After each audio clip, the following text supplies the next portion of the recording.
the girl suddenly becomes the heroine of a ghostly story. It was terrifying. When she woke up, she found herself lying inside the original owner's coffin. She sat upright and tilted her head slightly. Platinum hair spilled down like a waterfall. Her blazing red pupils swept across the morning hall. "What is my name?" A voice escaped through the teeth and lips of someone who had seemed dead, making the entire hall sink into a dreadful silence. No one dared answer. The flickering candlelight illuminated faces twisted with extreme terror. The priest's prayer caught in his throat. The face that always wore an air of compassion was now distorted, as though he had just seen a demon climbing up from the cracks of hell. One day earlier, Evangeline, the only daughter of Count Rohansen's family, had died. The official reports said she died of illness, but the servants who worked in the Count's mansion would never be able to forget that sight, pale feet swaying in the wind, hanging from a cherry blossom branch in full bloom. The blossoms were a moving shade of deep crimson, and even now it seemed as if their sweet fragrance still lingered at the tip of the nose. Perhaps that was because the cherry blossoms scattered throughout the coffin had replaced the usual white lilies. Because the cause of death was far from honorable, the funeral was ultimately held inside the mansion instead of outside. Normally, after the ceremony ended, the body should have been placed in the temple. But in the end, it was decided that a gravestone would be erected and she would be buried in the back garden. The temple had always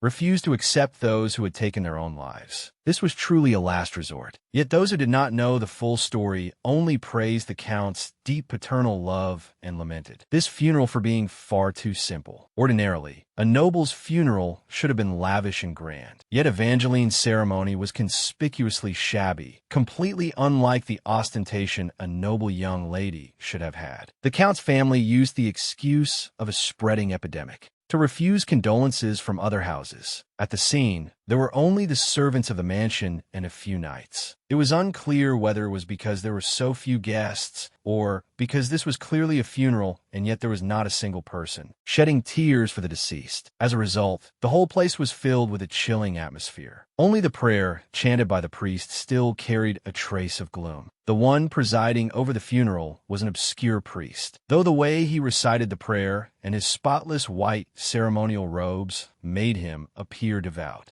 If he had truly cared about his honor, he never would have lowered himself for a few gold coins. When the priest finished his part, the ceremony gradually approached its end. All that remained was to close the coffin lid and lower the body into the prepared grave.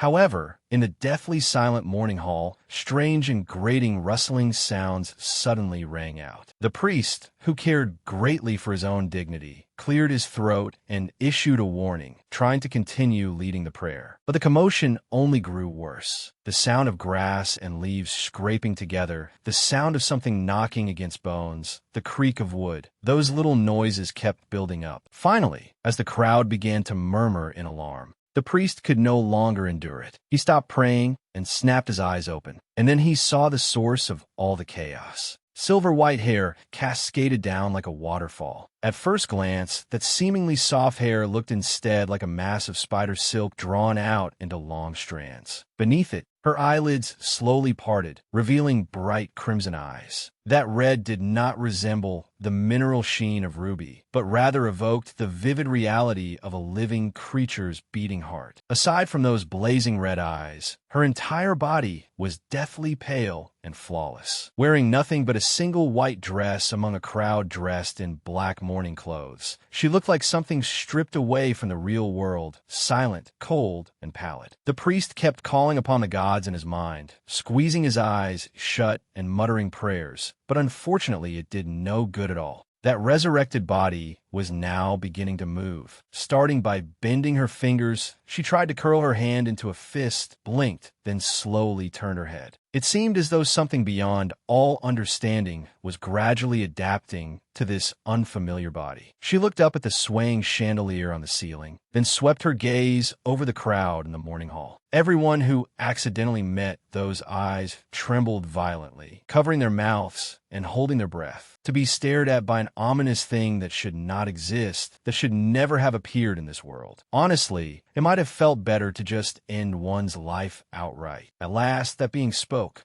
"What is my name?" The one occupying Evangeline Rohansen's body, after adapting to it, showed a deeply satisfied smile. Only a few days later did she realize she had transmigrated. She tried hard to remember why she had left her own world. She had been healthy, had not yet gone to work, had not overworked herself, and she certainly had not been hit by some otherworldly truck. After thinking it over, it seemed she had simply fallen asleep and quietly passed away. Had transmigration become this casual nowadays? They could not even be bothered to set up a teleportation circle. Oh well. Since she was already here, she might as well go with the flow. Worrying about such things was useless anyway. What mattered was that this body before her had not left behind even a trace of the original owner's memories. In a way, that saved her the trouble of personality conflict during the adjustment period. But the problem was, why did the transmigration have to happen right in the middle of the funeral? No wonder those people had looked at her as if they had seen a ghost. From the priest's point of view, this really had been a scene of a corpse coming back to life. At the time, she had only wanted to ask for a name so she could somehow get through the situation. Instead, she ended up being interrogated by the priest and doctor for an entire day. Thinking about it now still gave her a headache. She did not even know which novel she had transmigrated into.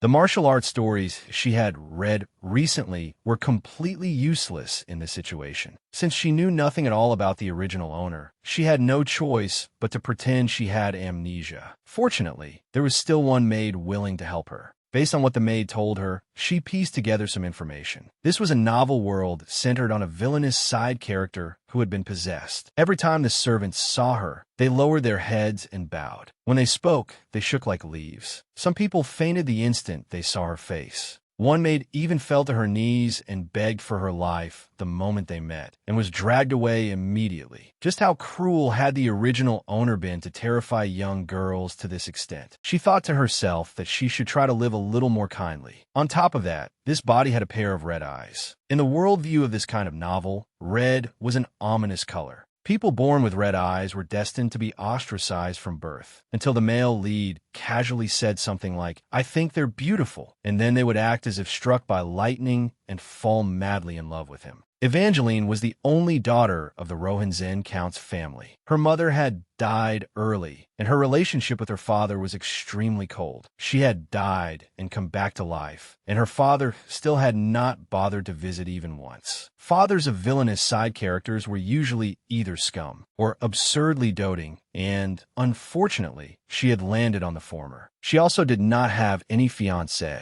Usually, in settings like this, if the male lead was not the crown prince, then he was at least the northern Grand Duke. But the harsh reality was that the crown prince was already middle-aged and had 2 children. There was no Grand Duke in the north, and there was no sign whatsoever of any saintess or holy son. That was all the information the maid could provide, so she decided she had to go look for the original owner's diary. But then another problem arose. She could not read. The maid froze for a moment after hearing that, then hurriedly said, "By tomorrow, I'll buy you some books to learn from." As soon as she finished speaking, she ran off for dear life. Was there really a need to run that fast? Taking the opportunity, she began wandering around the mansion to explore. Nothing in the bedroom, nothing in the bathroom, nothing in the sitting room either. She had found absolutely nothing. Wait, when the maid had shown her around earlier, she had mentioned that the original owner had a forbidden room that no one was allowed to enter. Could something be hidden there? She walked over to the door and tried to pull it, but it would not budge. She put both hands into it, and at last the door gave way with loosened force, throwing her backward. The door opened a crack, and she lifted her head to look into the depths of the room. A 3-eyed cat with spotted, leopard-like fur was crouching quietly in the darkness. All 3 eyes turned toward her at once. As for the maid Daisy, she had forced herself to suppress her fear in order to volunteer to take care of this monster. In truth, it was so she could report the situation to Count Rohansen. The monster that had taken over the shell of the deceased young lady was using the excuse of amnesia to ask about everything concerning Miss Evangeline, from her age and habits to her family relationships and even her food preferences. Hearing that the young lady took a walk every day at 8 in the morning, it rummaged through her clothes and put them on. It wanted to become Miss Evangeline, but its imitation was not convincing at all. Even when it saw maids faint on the spot or heard desperate cries for help, it did not care in the slightest. On the contrary, those blazing red eyes were full of contempt and disgust, as if it were looking down on worms wriggling by the roadside. The Miss Evangeline Daisy knew, well, was not like that at all. She was a weak girl who would rather swallow her grievances than speak maliciously to others. If it truly wanted to disguise itself, then it should not look at people with such eyes. And yet, suddenly, it expressed a desire to learn to read. Daisy agreed to buy books for it, but immediately realized that was only an excuse to send her away. In that brief moment, it vanished. Only after searching the whole mansion did she discover that the door to the locked room, which clearly had no key, somehow had it sitting inside, calmly reading a book. So, to get a better look, Daisy held her breath and peered through the gap in the door. She discovered it was using syrup from its fingertips to draw patterns on the floor, while muttering the word contract in a voice too faint to hear clearly. Daisy cautiously poked her head in, but unfortunately met that thing's gaze. This was everything Daisy had witnessed. Count Rohan Zinn stroked his chin in thought. Runes drawn with fresh syrup and a contract. Could it be some kind of dark magic? His daughter's body being occupied by that parasite had already left his mind unsettled. Was it now planning to call even more such things? Everything had begun because his daughter had sought her own death. The temple refused to conduct the funeral, and even burial had become a thorny problem. That was what gave an evil spirit the opportunity to cling to her. The most troublesome part was that even holy water could not drive that evil spirit away. Having no other choice, he could only continue observing. Just as he was about to say a few encouraging words to Daisy, he suddenly noticed that she still had her eyes tightly shut. Why were her eyes still closed? Instead, Daisy looked puzzled. Of course it's because I'm scared. That thing kept staring at me, my Lord Count. Staring at you? Count Rohan Zinn abruptly turned his head, and immediately his eyes met countless swollen eyeballs fixed directly on him. How could they have known that the eerie existence in their minds was actually just an ordinary girl desperately trying to survive? She had used a great deal of effort just to open that room. Inside, it was filled with paintings covered completely with cloth. It seemed Evangeline had loved painting. She had forbidden others to enter, and had even carefully covered everything with fabric. The diary was very likely on the bookshelf. Although she could not read the language of this world, she could still use elimination. Titles that were too neat, eliminate. Thick ones like dictionaries, eliminate. Print that looked too proper, discard those too. Just then, she found a notebook stained with ink. However, its pitch-black cover looked strangely eerie, completely unfitting for what she imagined a villainess's taste should be. As she casually flipped through the pages, a piece of paper suddenly fell out. It was circular, combined with geometric patterns. This was definitely 100% a summoning circle. To think a summoning circle had been hidden inside the diary. She began to get excited. It looked like this novel was actually fairly old school. These days, nobody was into making contracts with darkness anymore. Without the slightest hesitation, she decided to draw one herself. After all, if she was going to be a villainess, she needed at least some means of self-defense. It just so happened there were paint here already. Although there were plenty of brushes, this kind of magic circle had to be drawn with one's finger to really feel right. Whether it was a spirit or a dragon, she would just find someone, anyone, to make a contract with. That night, she fell into a deep sleep, and the contracted creature she had chosen descended along with it. When she woke the next morning, a three-eyed cat had appeared beside her, with creamy fur dotted with leopard-like spots. Cats in another world really were extraordinary like this. Looking at the tiny creature, so adorable and obedient, she swallowed softly. Even if its power was a little weak, that should be fine, right? The heroine of a horror legend, whose very name terrified people, innocently mistook herself for nothing more than an ordinary villainess. When unpleasant people suddenly disappeared for no apparent reason, she thought it was simply the plot's demand. If she casually grumbled about the bad weather, the whole sky would immediately brighten with sunshine, and she would assume it was just a coincidence. Little did she know that the tiny darling she had summoned for self-defense was actually the incarnation of calamity. Every casual word she spoke became a divine decree. Anyone who dared approach her was watched and monitored with no blind spots, forced to live each day in an unnameable fear. And yet the source of all that terror was at this moment hugging the little cat and nuzzling it like crazy. The moment she saw a maid enter, she immediately restored her villainous image. Seeing that this maid was different from the one yesterday, she did not think much of it. They were probably just working in shifts. To get closer to the new maid, she started a conversation with a cute topic. Does the Count's family keep a lot of cats? But the maid kept an expressionless face as she replied. They were all exterminated long ago. The maid added, because the cats brought disease. The girl instantly became highly alert. If this little one was discovered, it would be a disaster. Then, in the very next second, a meow rang out. The maid's eyes darted around. Was that a cat? Evangeline forced herself to remain calm. I didn't hear anything. How strange. The sound clearly came from somewhere very close. She did her best to pretend not to hear it, silently lamenting. Sweetie, stop meowing. If they find you, you're done for. Fortunately, the maid left without searching the room. Otherwise, her heart probably would have stopped. She had thought this kitten lived here already, but in the blink of an eye, she had become someone who had secretly taken in a cat without the family's permission. But if she threw it outside now, it would die. Its family was probably gone too. Better to let the priest and doctor examine it thoroughly first, and then she could keep it. As the pet of the Count's daughter, surely they would not harm it. Just as she was about to ask the Count for permission, she was stopped right outside the door. The butler bowed and said, My apologies. Mississippi Count Rohinzen is currently occupied with official business. He instructed that he cannot meet with you. If there is anything you need conveyed, it is fine to tell me as well. Evangeline hurriedly put a hand on his shoulder to help him straighten up. Just what kind of exalted being had the original owner been to make an older man bow 90 degrees before her like that?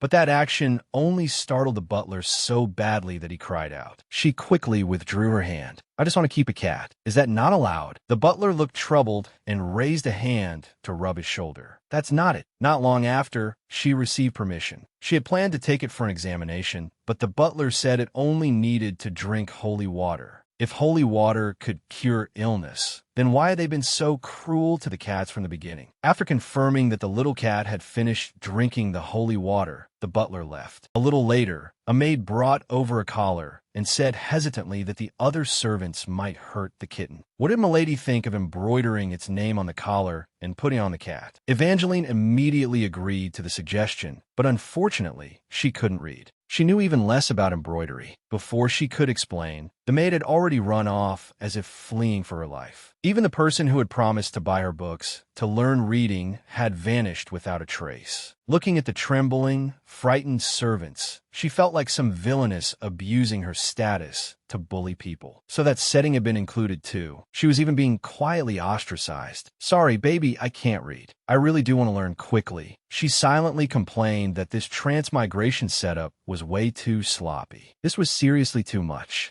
Who would have thought that after one night's sleep, she suddenly became able to read? Was this special treatment for a transmigrator? Since she could read now, maybe she could also use the body's memories to embroider. But the finished result was so miserable it was painful to look at. Even she herself couldn't tell what she had embroidered. While she was wondering whether to start over from scratch, the kitten suddenly meowed insistently, urging her to put the collar on it quickly. What a little angel of a cat. In the past, she had never been able to keep one because circumstances didn't allow it. Now, at last, her wish had come true. She hugged the kitten tightly to her chest. From today on, your name will be Pudding. In the middle of the night, the maid Kana was beside herself with worry. If only she could get that thing, her little sister could be saved. Holy water was that precious, so how could it possibly be wasted so easily? Do you want it? Kana turned and looked around, but there wasn't a single person there.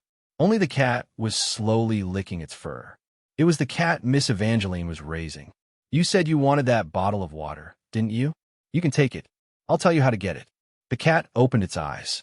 All three eyes drilled into Kana at once. Evangeline stood quietly alone beneath a flowering tree, letting petals drift across her long hair. Kana stood by the window. Through the glass, she stared fixedly at the figure in the garden. Then she pulled the curtains shut and tied them, completely blocking out the scene outside. Count Rohinzen had already departed for his territory under the pretense of an inspection tour. But it would be more accurate to say he was running away. Whenever he stayed in the mansion, he was constantly on edge, always feeling as though countless pairs of eyes were watching him from the darkness. As he hurriedly left, he took only a few changes of clothes with him. His retreating figure looked exactly like someone fleeing into the night. It wasn't only the Count. The maid Daisy made a similar choice. She refused a letter of recommendation to work at another noble estate, picked up her suitcase, and stepped through the gates of a convent. The daily affairs of the estate were left entirely in the butler's hands. As for the family's other business, Count Rohanzin could handle it perfectly well from his territory. So the only thing the butler needed to concern himself with now was the one wearing Evangeline's skin. And Kana's task was precisely that. She knocked on the butler's door, bowed slightly, and said in a low voice, "I have something to report." She had no choice but to tell him everything about it. After Daisy left, Kana had taken over the duty of caring for Evangeline. Given all the strange things that had happened to Daisy, no one in the estate wanted to go near the young lady anymore. Because of that, the mansion raised the pay for the position, and someone as desperately poor as Kana had finally accepted it. As Kana poured tea for the butler, she quietly recounted what had happened. "I heard a cat meowing. The young lady asked me if there were any cats being kept here. I told her all the cats had died. We clearly got rid of all of them, so why can I still hear it?" The butler apparently couldn't hear the sound at all. In his eyes, a maid as capable as Kana had, in just a short time, become mentally unstable. The butler looked at Kana and asked, "Would you like me to write you a letter of recommendation? You may leave now." It was meant as a generous offer, but in Kana's ears, the butler's voice was drowned out by the meowing. Layer upon layer, the shrill cries filled the whole room. The butler emphasized once more, "I'll write you a recommendation letter. You may go now." However, Kana did not run away. She lowered her head, letting the shadows hide her eyes, and replied in a calm but resolute voice, "I will continue working here. Even if I can no longer hear human voices, as long as I can read lips, it won't be a problem." The reason Kana stubbornly insisted on staying was because she still had a sick little sister bedridden at home, someone who desperately needed expensive medicine just to stay alive. Kana was ready to sacrifice everything for her younger sister. The butler studied Kana's unusual expression, then said, "In that case, Kana, I have a task for you." He pulled out a small, exquisitely crafted bottle from beneath the desk. "Since she insists on keeping a cat, then give this holy water to that cat." Kana stared at the bottle, terror and suppressed emotion plain in her eyes. Her gaze locked onto the bottle of holy water on the table, and without realizing it, she bit down hard on her finger. Holy water. If she could get holy water, her sister's illness would definitely be cured. Cold sweat broke out across her forehead. Her eyes were full of struggle and longing. "Want it?" A voice suddenly exploded inside Kana's mind, jolting her back to herself in alarm as she darted her eyes around. "If you want it, just take it." The three-eyed cat with leopard-patterned fur sat arrogantly on the windowsill. That voice echoed out from the darkness. "I'll tell you how to get it." Kana staggered a step backward. A monster. It was a monster. This was the very cat Miss Evangeline claimed she was raising. She ought to report this to the butler at once. If she could hand over this information, perhaps before leaving, she might even receive a reward. She stumbled toward the door, but the moment her fingers touched the freezing metal doorknob, her movement suddenly stopped. Could a mere reward really buy something as expensive as holy water? Kana thought of her frail little sister. For the child lying helplessly in bed, she couldn't stop working. No matter what fear she had to face, she absolutely could not back down. The hand gripping the doorknob slowly withdrew. For her sister, she had already vowed to give up everything and follow the monster's instructions. Kana secretly replaced that holy water with fake water. Evangeline didn't suspect the holy water in the slightest. Only Kana knew the truth in the depths of her heart. The reason the holy water failed to harm the cat was because Kana had tampered with it beforehand. In front of everyone, she acted as if she knew nothing and simply kept carrying out the other requests the monster gave her. Perhaps because Kana had indulged all of its bizarre whims, it began to restrain its strange appearance whenever it showed up in public. By keeping one eye shut, it successfully disguised itself as an ordinary cat. Kana no longer heard those mournful meows echoing in her ears either. Not only that, thanks to the exceptionally high wages that came with serving Evangeline, the money was more than enough to cover all living expenses with plenty left over besides. It was all because of this high-paying job. On her way home from work, Kana could stop by the market and spend money on treats her sister loved. But what made Kana happiest of all was hearing the bright, cheerful call of Big Sis, along with the sight of her younger sister running out to greet her, clutching up her skirt. The little girl, once weak and sickly, had made a miraculous full recovery after drinking the holy water Kana had stolen. Kana spread her arms wide and hugged the girl tightly as she threw herself into her embrace. In this moment, all the hardship of serving that eerie cat and the terrifying young lady seemed to dissolve into nothing more than a nightmare that could easily be forgotten. To protect her sister's smile, Kana resolved to continue working at the mansion. No matter what she might face in the future, she would devote herself completely to serving those two masters, even if that young lady occasionally let out bizarre bursts of laughter while reading. Evangeline told herself that now she was a truly formidable transmigrator. She could even read this language. Since she had already mastered reading comprehension, she might as well take this opportunity to look through the original Evangeline's diary. Maybe there was even some summoning spell in there. If she could summon spirits or dragons with her own hands, that would be the true experience of overwhelming power. However, when she looked closely at the contents of the pages, she discovered that something was wrong. This was not Evangeline's diary at all. The first line on the page clearly read, March 9th, year 370. The first time I met Count Rohanzan, Evangeline was completely stunned. The current year was clearly 392. This diary was recording events from more than 20 years ago, and the deeper she read, the more it felt exactly like some melodramatic romance story. August 9th, year 370. That man proposed to me. Wait, was this Evangeline's mother's diary? August 19th, year 370. Father has confined me. He said that man proposed to me only for the wealth of the ducal house. But father hasn't even met him once. He said he truly loves me and that it wouldn't matter even if I had nothing at all.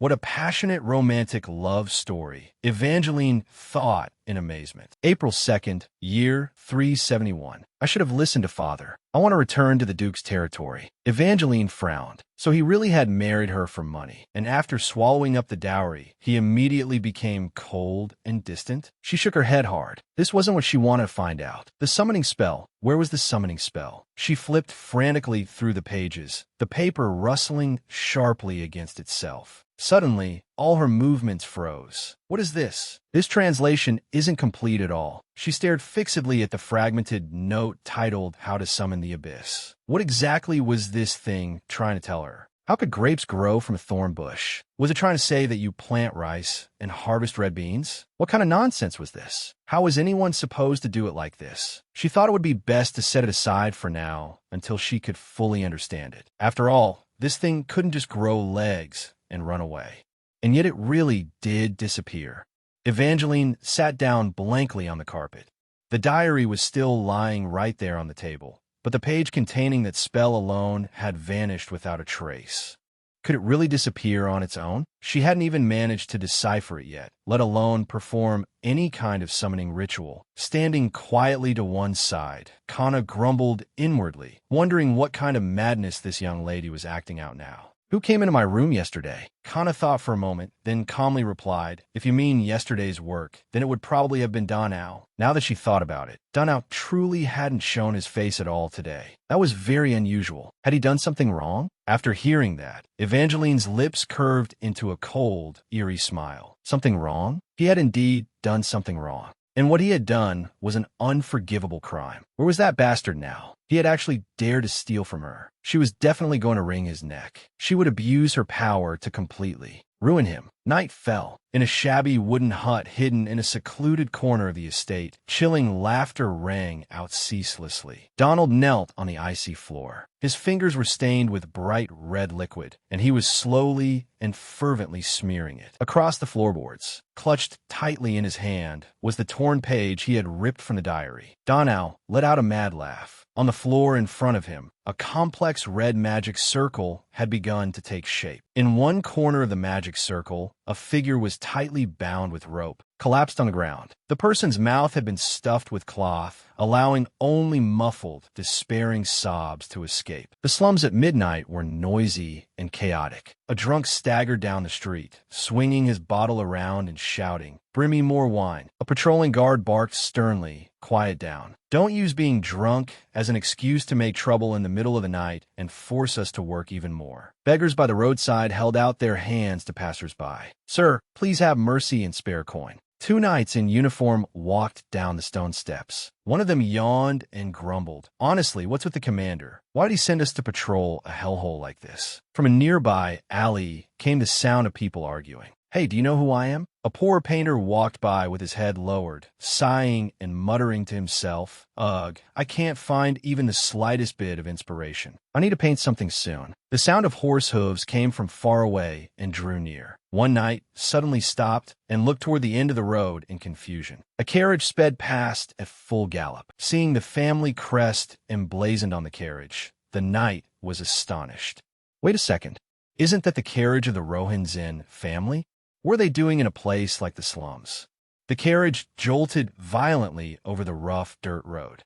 Evangeline clutched her skirt tightly, her face full of anxiety as she urged repeatedly, "Faster, a little faster." She clenched her fists and gritted her teeth, cursing inwardly. "Just you wait, you despicable little thief. I have to get my spell back and then officially begin my journey to become the strongest person in this world." Evangeline swung her leg and delivered a fierce kick to the tightly shut wooden door. Inside, Kana was tightly bound with rough ropes, her mouth stuffed with thick white cloth so that only broken, stifled whimpers could escape. Why had things come to this? I was only waiting for my sister. A leopard-spotted tail flashed briefly through the crack in the door and disappeared. She had only meant to bring some snacks for the little cat she often saw. Big Sis told me not to wander outside at night, Kana told herself, but at the time, it was still daytime. It should have been fine, right? Completely off guard, the little girl rounded the corner, only to find that a tall figure had already been hiding in the shadows. The instant Kana passed by, a rough hand clamped over her mouth and nose. Donald let out a low, savage laugh. He looked down at the terrified Kana, the corners of his mouth twisting upward. "I've been waiting a long time, haven't I?" Donald yanked Kana's hair hard, forcing her face upward. In his other hand, he was gripping a sharp dagger. At last, the moment of sacrifice has come. Ordinary people might think this is some childish joke, but this spell is the real thing. Kana stared at the distorted, wrinkled face of the person before her. This madman dressed like a gentleman had already lost every shred of reason. Donald panted harshly in quick bursts. "Because my powers of observation have always far surpassed ordinary people." Kana stared into his bloodshot eyes. At this moment, he looked no different from someone possessed by a dark force. That young lady who clearly died suddenly came back to life. Aside from demons,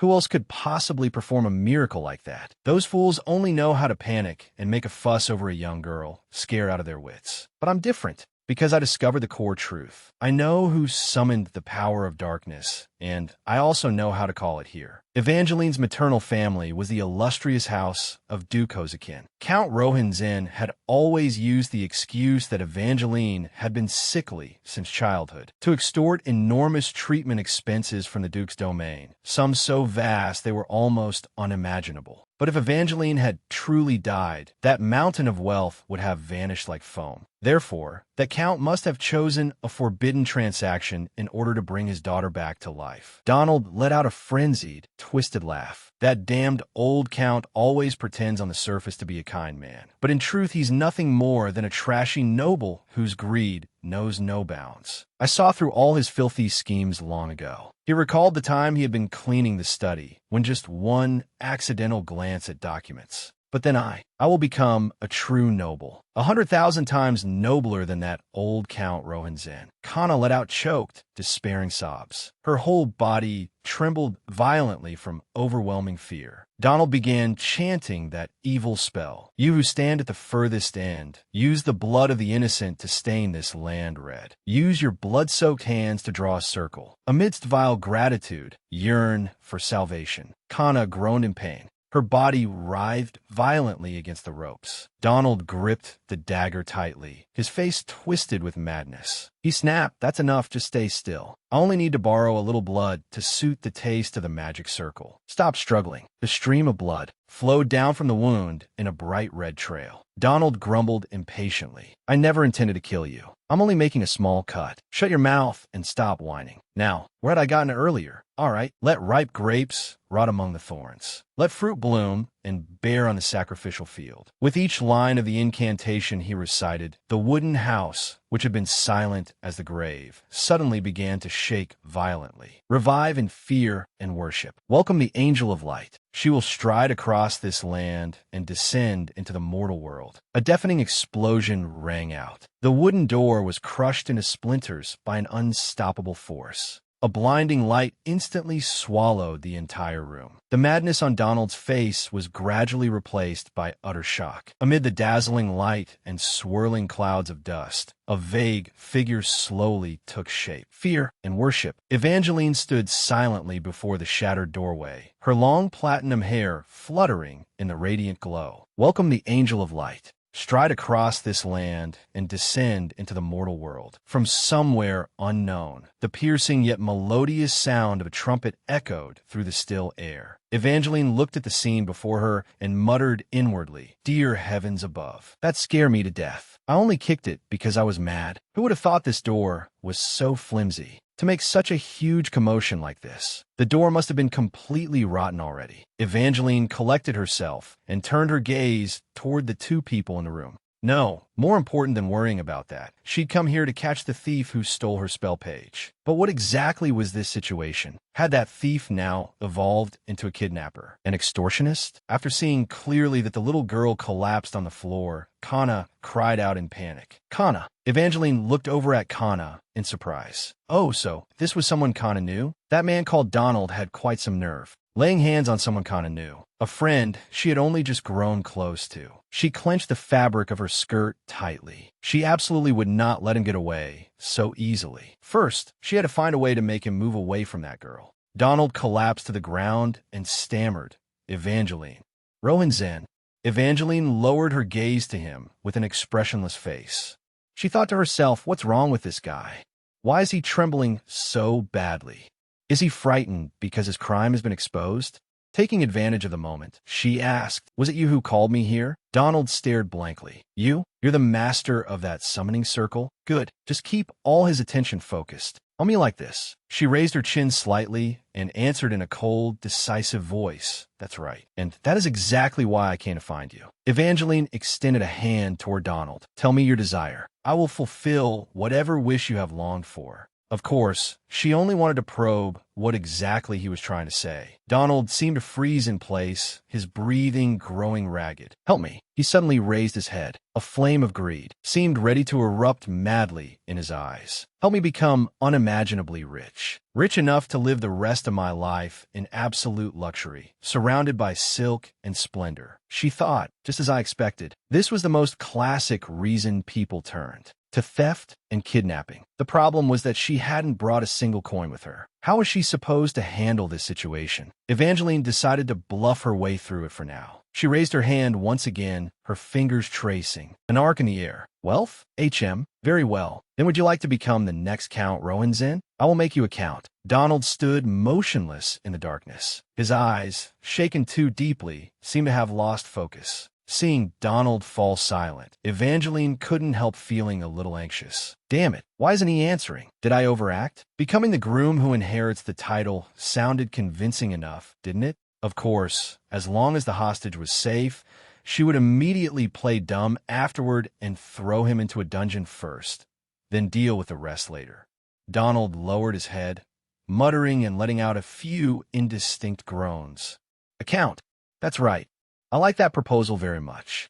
Donald slowly raised his head. "To personally seize the position of that wretched count, that has endless appeal to me." Ha. Donald suddenly spun around. His face was filled with warped, ecstatic delight. "Excellent." He raised the dagger in his hand high. "Then here now, let us complete this transaction." Evangeline swung her arm with force and struck Donald hard on the back of the neck. Donald cried out in pain, his body losing balance, before pitching forward onto the ground. The sharp dagger slipped from his sleeve and clattered across the cold floor. Actually, should I have hit the back of his neck like in the movies instead of hitting the back of his head? What if he suddenly jumps back up and counterattacks? He really isn't getting up again, right? Evangeline looked at Donald, lying unconscious on the ground. It seemed her luck wasn't bad. She'd struck a vital spot by sheer chance. Kana rushed to Kana, who had collapsed on the floor. Kana! She knelt beside the girl, her trembling hands trying to undo the coarse ropes. Wait a moment, I'll untie you right away. What do I do? They're tied too tightly. Why can't I get them loose? Tears swam in Kana's eyes. This should never have happened. Evangeline walked over gently and said, "Move aside, Kana." Kana looked up and replied in a trembling voice, "And my lady." Evangeline crouched down and took the tightly bound rope from Kana's hands. "If you keep shaking like that, you won't be able to undo a single knot." With the smooth movements of Evangeline's fingers, the taut ropes were loosened in an instant and fell to the floor with a rattle. Evangeline lowered her eyes to Kana. "It's all right now. You're safe." Kana lunged forward and pulled Kana into a tight embrace. "Kana, are you all right? How did you end up being taken here? I told you not to wander around outside on your own. You only just started recovering." Kana leaned weakly into Kana's arms and whispered, "I'm sorry, sister. I didn't think I'd get caught by someone like him. I was only waiting for you to come back." Kana held Kana tightly and whispered, "I'm sorry too." "Kana, thank goodness you're all right. Thank heaven I wasn't too late." Evangeline stood off to the side, watching the two of them embrace. So they really were sisters. That's good. She wanted to go over and hug them too, but if an infamous villainess like Evangeline started sniffling and crying along with them, the scene would be unbearably awkward. Rather than crying with them, it was better to offer practical help. She stepped forward, looked at Kana, and asked, "Your name is Kana, right? What should we do with Donald? Lock him in a dungeon forever?" She tilted her head slightly. "Or perhaps, now that I look closely, there's a wound on his neck." Donald, who had been lying collapsed on the ground, suddenly twitched, his body struggling as he tried to rise. A bright smile suddenly bloomed across Kana's face, but looked strangely eerie. "I will like that very much." At that very moment, Donald reached out and grabbed the dagger that had fallen to the floor.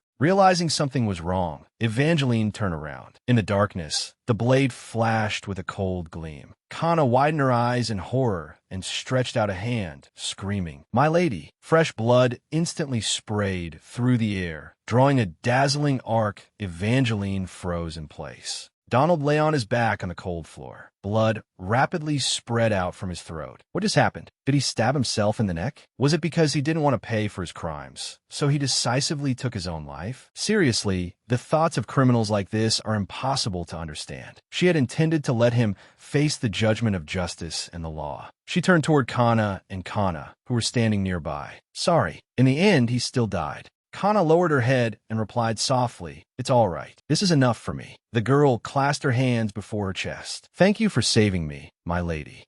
Saving someone really does feel wonderful. Warmth filled Evangeline's heart. But wasn't this warmth a little too hot? Kana, standing beside her, looked behind Evangeline in alarm. "My lady, it's burning over there. Shouldn't we leave quickly?" Evangeline went rigid, eyes wide with shock. "I knew it." When she saw all those sparkling light effects earlier, she thought it was just the flashy staging of some romantic fantasy story. Who would have guessed it wasn't an effect at all? It was real fire. Wait, the fireplace definitely wasn't lit. So why was this house suddenly on fire? How could a place like this catch fire for no reason? It made no sense at all. Could it be that guy? Could it be that after stealing her spell page, he had summoned a fire spirit or something similar? Was the heroine's overpowered exclusive ability really so easily snatched away by some servant? She remembered how painstakingly she had drawn that summoning circle. She'd even accidentally gotten a splinter in her finger, gritted through the pain until blood came out, and in the end, because she didn't know the correct pronunciation of the spell, she couldn't summon anything at all. Now that spell page had surely turned to ash in the flames. She stared blankly at the building being swallowed by fire. Was her invincible, cheat-enabled life really just going to vanish like this? Roof stain walls, air thick with the stench of damp mold, a bowl of cold soup, and a narrow, hard bed. There was only one window in the room, barely as wide as two hands placed side by side. That was Kana's only connection to the outside world and the entire boundary of her world as well. Kana had been sickly and frail since birth. It had been an extremely difficult delivery. Her mother, after giving her life, had also left this world forever to afford the expensive medicine. Her father worked himself day and night until he finally collapsed from exhaustion. Now that crushing burden had fallen onto her older sister's shoulders, Kana bore it all, alone, supporting this crumbling household on the verge of collapse. Yet no matter how much their family exhausted their lives for her, Kana's health never improved. That illness was like a withered tree taking root in her bones, constantly draining the life around it. If only she had been able to tell her sister sooner to give up this hopeless struggle, perhaps it would have been a release for both of them. But Kana wanted to live. No matter how wretched and pitiful this life was, she still wanted to cling desperately to that faint sliver of light. Kana called that stubbornness hope. Kana had once pointed to that tiny little window and said, "Kana, do you see those people outside? I believe that one day you too will be able to walk freely like them. I promise you, that day will come." And so that cramped, suffocating little window came to feel very special in Kana's eyes. She imagined herself joining that flow of people. She clung tightly to the hope her sister had planted in her until one day, a figure she had never seen before appeared outside the window. Soon after, a miracle descended upon Kana. Kana rushed into the room holding an exquisite vial of medicine, shouting, "Look, Kana, Lady Evangeline heard about your circumstances and specially bestowed this holy water. From now on, you won't have to suffer anymore, Kana." However, when Kana looked at that so-called holy water, the first emotion that surged in her heart was not joy nor happiness, but anger. Her father and sister had nearly thrown away their whole lives for her. And now, just because of the pity of one high-born woman, all that suffering was going to end so easily, just because of this one bottle of water? That irrational resentment turned wholly toward Evangeline, toward the woman who had bestowed that holy water. And yet that existence, who should have been called an angel, descended before the girl once more. What should we do with Donald? Lock him in a dungeon forever? Donald sprang up from the ground, gripping the dagger in both hands. Under the watch of countless giant crimson eyes, he madly plunged the blade into his own throat. Fresh blood sprayed into the air, painting a dazzling arc. Evangeline tilted her head, looking at the corpse collapsed in a pool of blood, and said, "Sorry." In the end, he still died. Kana folded her hands before her chest, wearing a relieved smile, as if a burden had finally been lifted, and replied, "It's all right. This is enough for me. Taking one's own life is an unforgivable sin. For those who recklessly cast away the life bestowed by the gods, there is absolutely no mercy. There's only one place that accepts such souls. The fires of hell descended to welcome this deeply sinful Donald." Kana stood on the street, blankly watching the house being devoured by flames. Before that brilliant heat, it felt like her sister's warm embrace, and also like the brightest midday sunlight of summer, giving the girl a sense of comfort and peace she had never known. Beneath the distant bell tower, a man in a splendid cloak came to a halt. He looked at the blazing fire ahead, his brows knitting tightly. What kind of fire was that? The flames raged fiercely in the center of town, black smoke billowing into the sky. A crowd had gathered all around, and the clamor of gossip rose without end. Evangeline stood in the middle of the crowd with her arms crossed, coldly watching the chaotic scene. People were starting to gather. Quite a spectacle, really. A knight shouted loudly, "Everyone back off. Do not approach the scene." Another knight added, "Make way. The night order has arrived." It seemed someone had gone to report it. As expected of a romantic fantasy world, their uniforms were absurdly gorgeous. Especially that man. He stood out the most among all of them. Was he coming straight toward her? Moreover, Evangeline froze on the spot. This man was ridiculously handsome. His level of attractiveness was enough to make her feel almost delusional. Gabriel stopped in front of Evangeline and bent slightly as he said, "Apologies for the disturbance. I am Gabriel, commander of the Polaro's Night Order." Evangeline observed the man before her. In this world, the crown prince was a middle-aged man, and there was no such title as a northern Grand Duke. Could this man be the male lead? Black hair and a face like that. He had to be the male lead. Gabriel looked at Evangeline intently and said, "May I ask why a young lady such as yourself has appeared in a place like this?" The crowd let out astonished murmurs. Keeping a cold expression, Gabriel continued, "This does not seem like a suitable place for a stroll." Evangeline looked at him and sighed inwardly.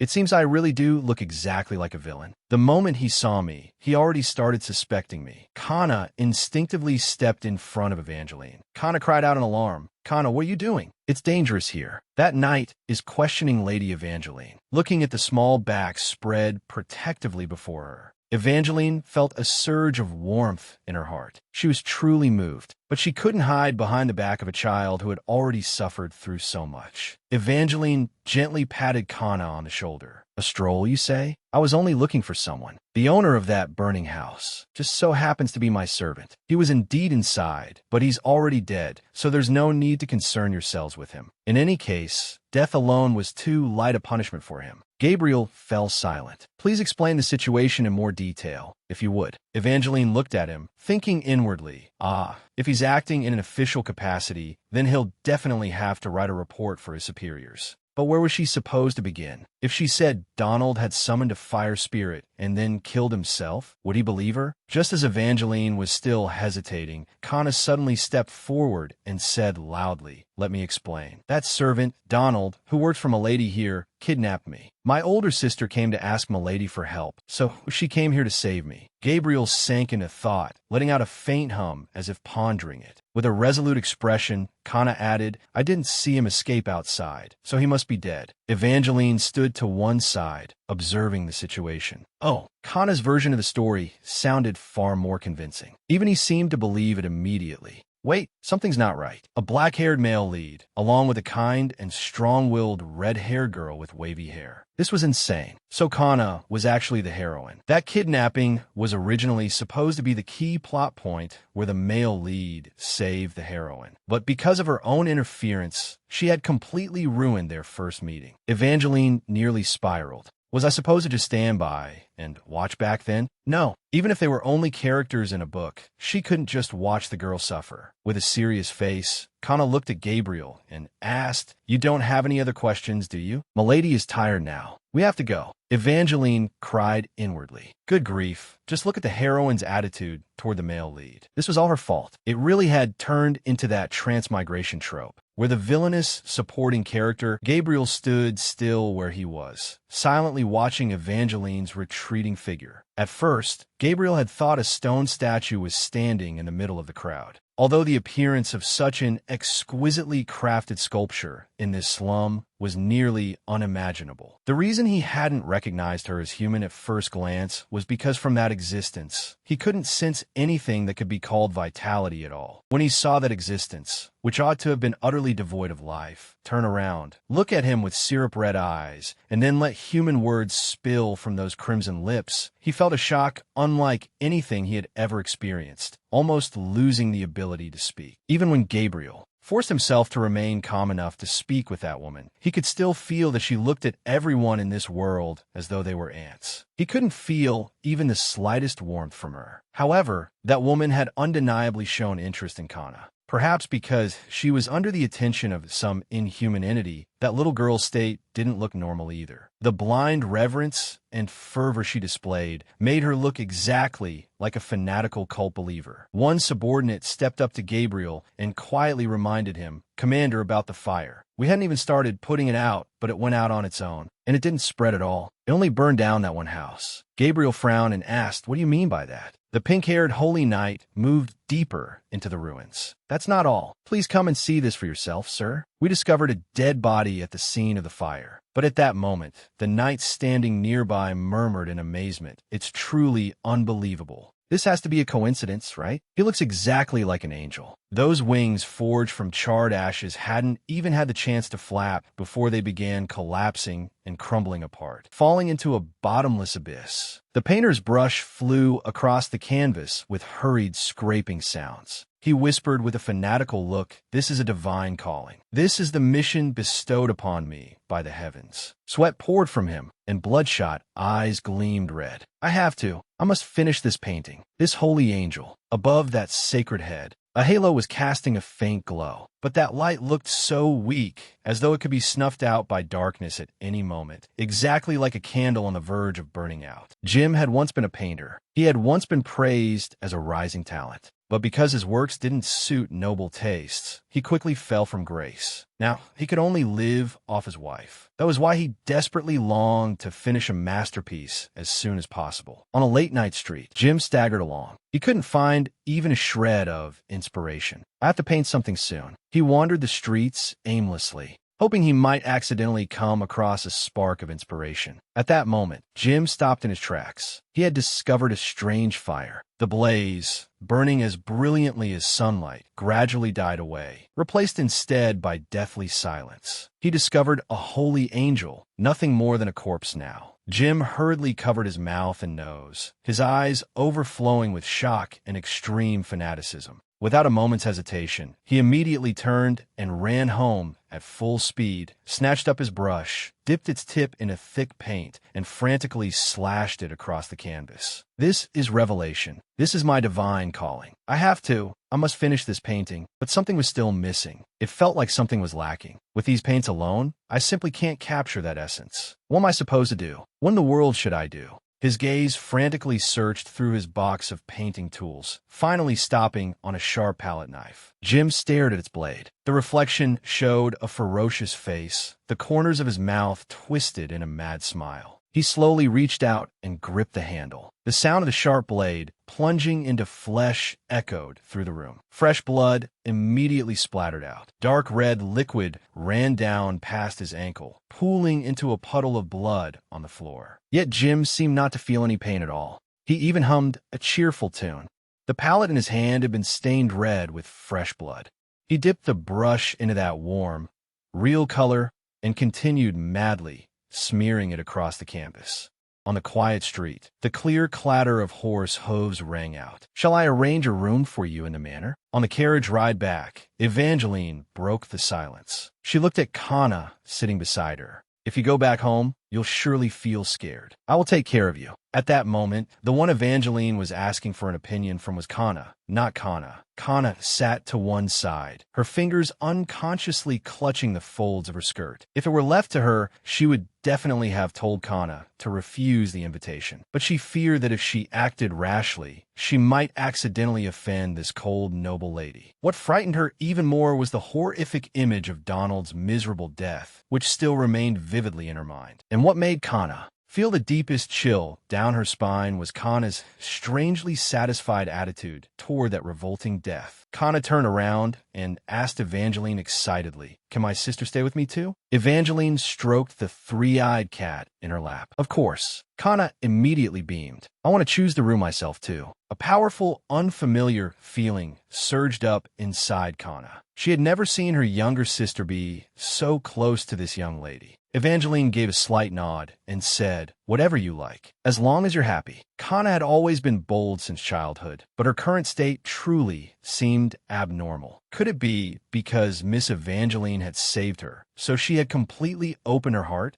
But the butler knew Kana had been ill. If he saw her moving around so briskly now, he might discover that she had stolen holy water. Kana turned to Evangeline and asked, "Milady, can I live in the room right below yours?" Kana's eyes widened in terror at those words. She grabbed Kana's shoulders and cried out, "But that's the room where the late Countess used to stay." Evangeline replied calmly, "She's already passed away. That room has no owner now. It's fine. The furniture is all there already, so moving in directly would be very comfortable. I'll speak to the Count about it." Kana shrank back to her seat, lowering her head and biting her lip. She only hoped that before the Count threw the sisters out, the butler absolutely wouldn't catch sight of them. Beneath the hanging crystal chandelier, countless gems atop the great hall reflected faint light into the dim room. Lying on the large bed, Kana turned and said to Kana beside her, "Sis, I can hear Milady walking around upstairs." Kana lay stiffly in the blankets and replied in confusion, "Really? I can't hear anything at all." Kana smiled faintly. "Is that so? Anyway, I really like this room. This bed is big enough for the two of us to lie side by side. All right, did you see the cat Milady keeps? I met that cat before when I was at home. It feels like fate, and in the end, it became Milady's pet." Hearing her younger sister speak, Kana's body unconsciously tensed up. "Kana, That cat is a monster. Kana reached out and took Kana's hand. Sis, thank you for coming to save me today. I was really scared. Kana squeezed her sister's hand tightly. She felt guilty for having, for one brief moment, found her younger sister unfamiliar. Surely it was because Kana still hadn't recovered from the fright, so she was deliberately acting calm. No matter how strange Kana's behavior might be, in the end,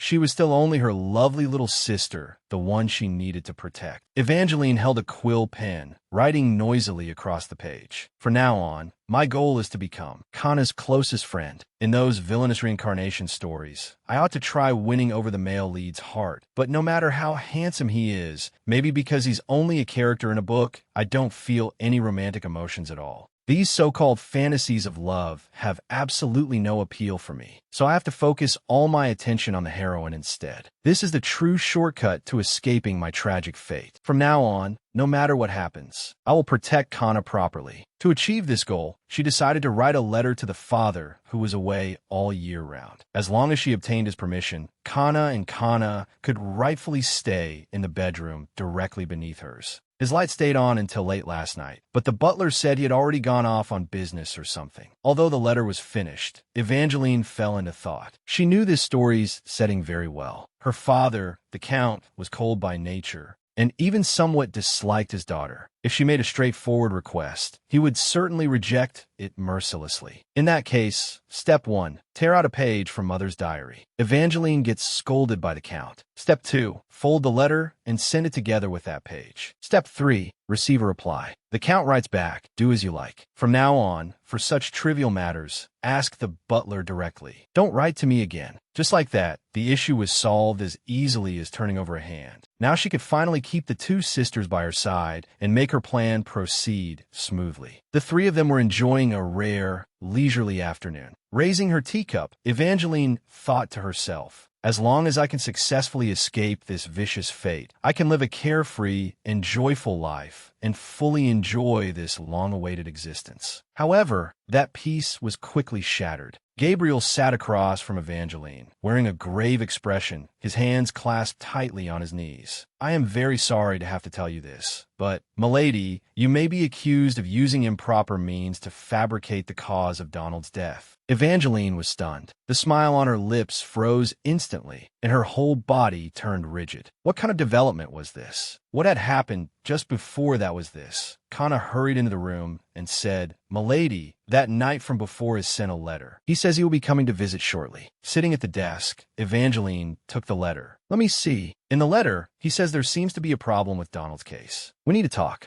Kana, standing nearby, spoke with some dissatisfaction. Didn't we already finish giving our statements back then? Why is he coming again now? Looking at the letter paper, Evangeline replied, maybe while writing his report. He came up with some doubts and wants to confirm them again. Or perhaps he just wants to see the heroine, Kana. Kana folded her arms and muttered, I didn't expect him to keep clinging to Milady like this. Kana, somewhat helpless, advised Kana. You shouldn't talk about Sir Knight like that. I will receive him properly, and by the way, show him just how close Kana and I are. I also have to make him see that I fully support the relationship between the two of them. Maybe I can even get a tiny share in their happy ending. Evangeline smiled. Kana, please prepare some elegant letter paper for me. I need to write a reply to Sir Gabriel. In the drawing room, Gabriel sat upright on the sofa. It is a pleasure to see you again, Sir Gabriel. It has been a long time. Evangeline raised her teacup. If you are worried about Kana's condition, would you like me to call the child here? Gabriel set down his teacup and replied calmly.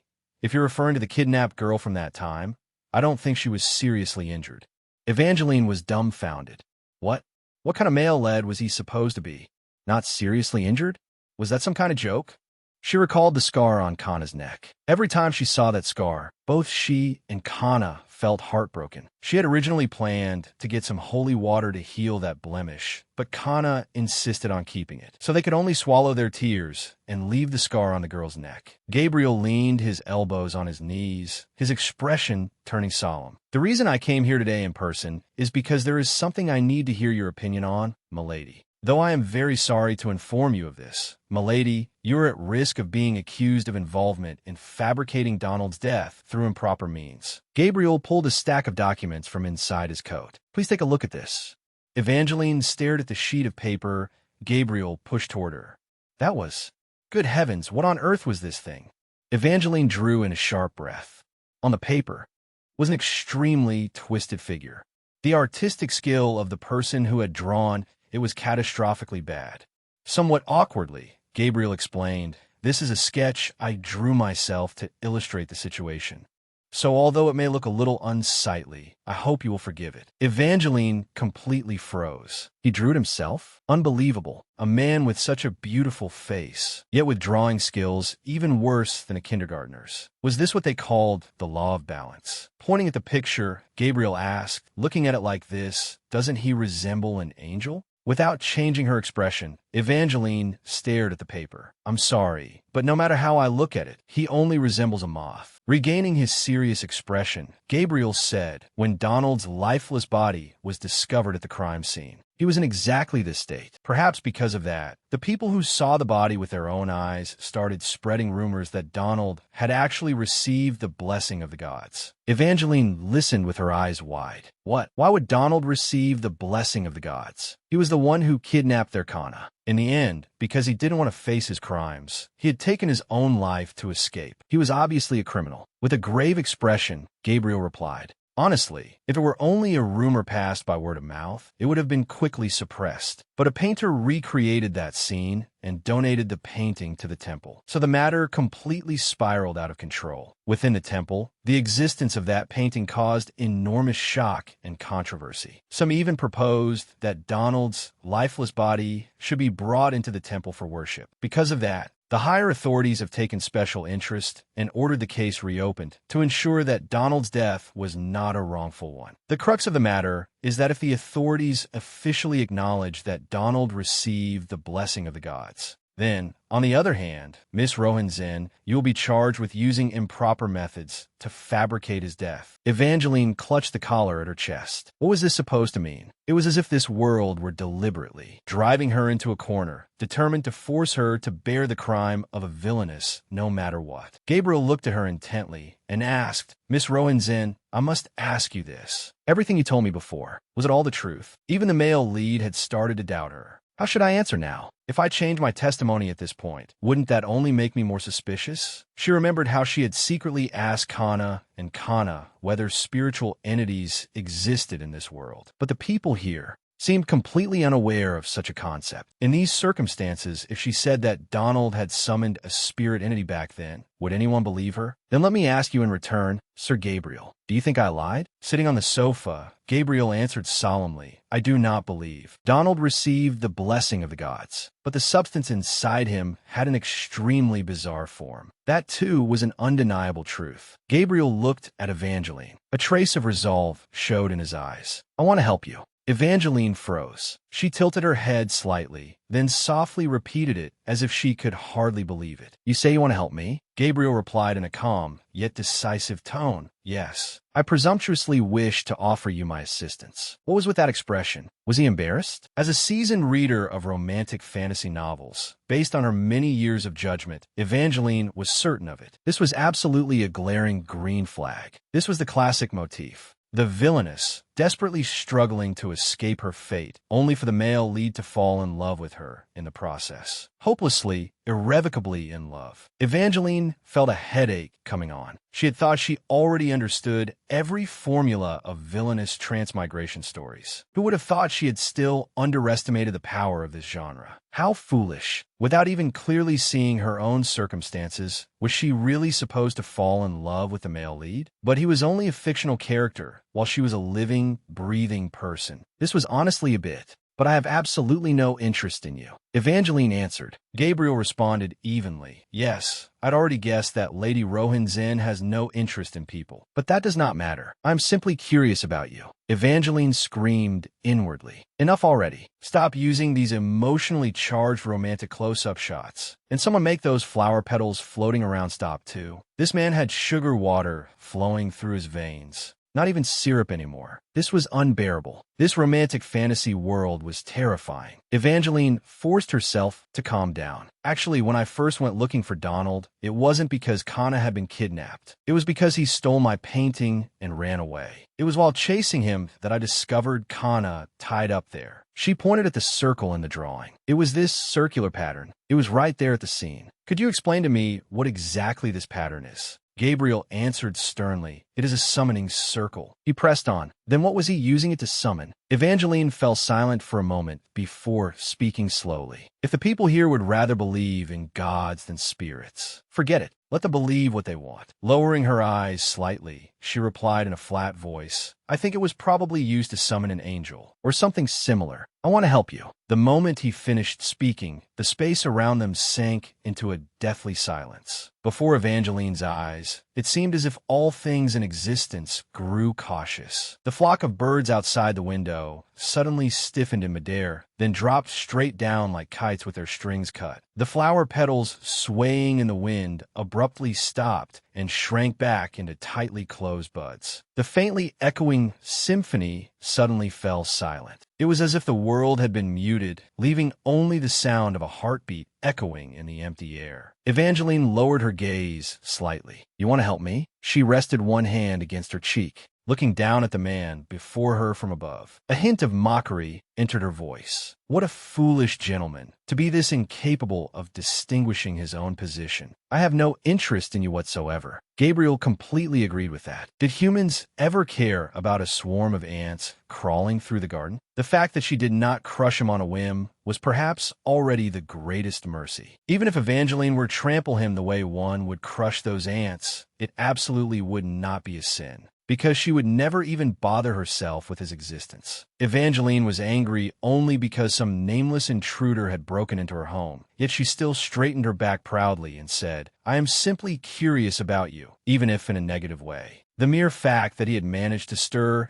even a sliver of emotion in Evangeline was, in itself, an enormous encouragement. It was like witnessing a flower blooming on the trunk of a withered, soulless tree that should never have been able to sprout at all. A breathtaking flower had bloomed like a miracle. Gabriel stood silently on the gravel path. He gazed thoughtfully at the giant tree towering before him, its canopy covering the sky. A pink-haired holy knight approached. Commander, what are you looking at so intently? Goodness, that tree is astonishingly large. Can cherry blossom trees normally grow this huge? Just as Raphael said, Gabriel had no idea what kind of fertilizer had been used, but it was a tree that had grown with abnormal luxuriance. When Gabriel focused and looked again, the figure that had been lounging among the flowering branches had completely vanished. Could everything he had just seen have been nothing more than an illusion woven by falling petals? A carriage rattled forward along the road. A butterfly landed on the ground. The carriage sped past, and the wheel mercilessly crushed and tore apart that brilliant little life completely. Inside the carriage, Gabriel sat in silence. Evangeline's delusional arrogance. There was nothing amusing about it at all. Gabriel lowered his eyes and sank into thought. Could it be because of the rumor he had heard before coming to visit the Count's territory? While gathering information on Evangeline, he had once heard the story of a priest. That priest claimed he had personally witnessed Evangeline come back to life. However, the temple had no record whatsoever of Evangeline's funeral. On the contrary, the priest who should have been responsible for that funeral had hanged himself. No suicide note had been left at the scene. The only records showed that the priest had secretly been preaching to the families of those who had taken their own lives and been abandoned by the temple in order to extort money from them. There were even rumors that his death had been divine punishment. Raphael looked at Gabriel and spoke. Commander, I remembered the note found at the scene, and that line, survive the flames. Return in fear and worship. You must welcome the angel of light. He will stride across this land and descend upon the human world. What does that sentence actually mean? Gabriel fell into thought. An angel. This is our clearest clue so far. As for that so-called summoning circle, I have heard that this kind of dark art, used to summon some being in order to fulfill one's wishes, was once very popular in the past. Until later, the sorcerers who practiced such dark arts were subjected to a large-scale purge. Gabriel looked out the window. I do not clearly remember when it was anymore. Perhaps when I was very young, or even earlier than that. Raphael, have you ever heard of dark arts? Before he could finish, a sharp scream suddenly rang out from outside the carriage.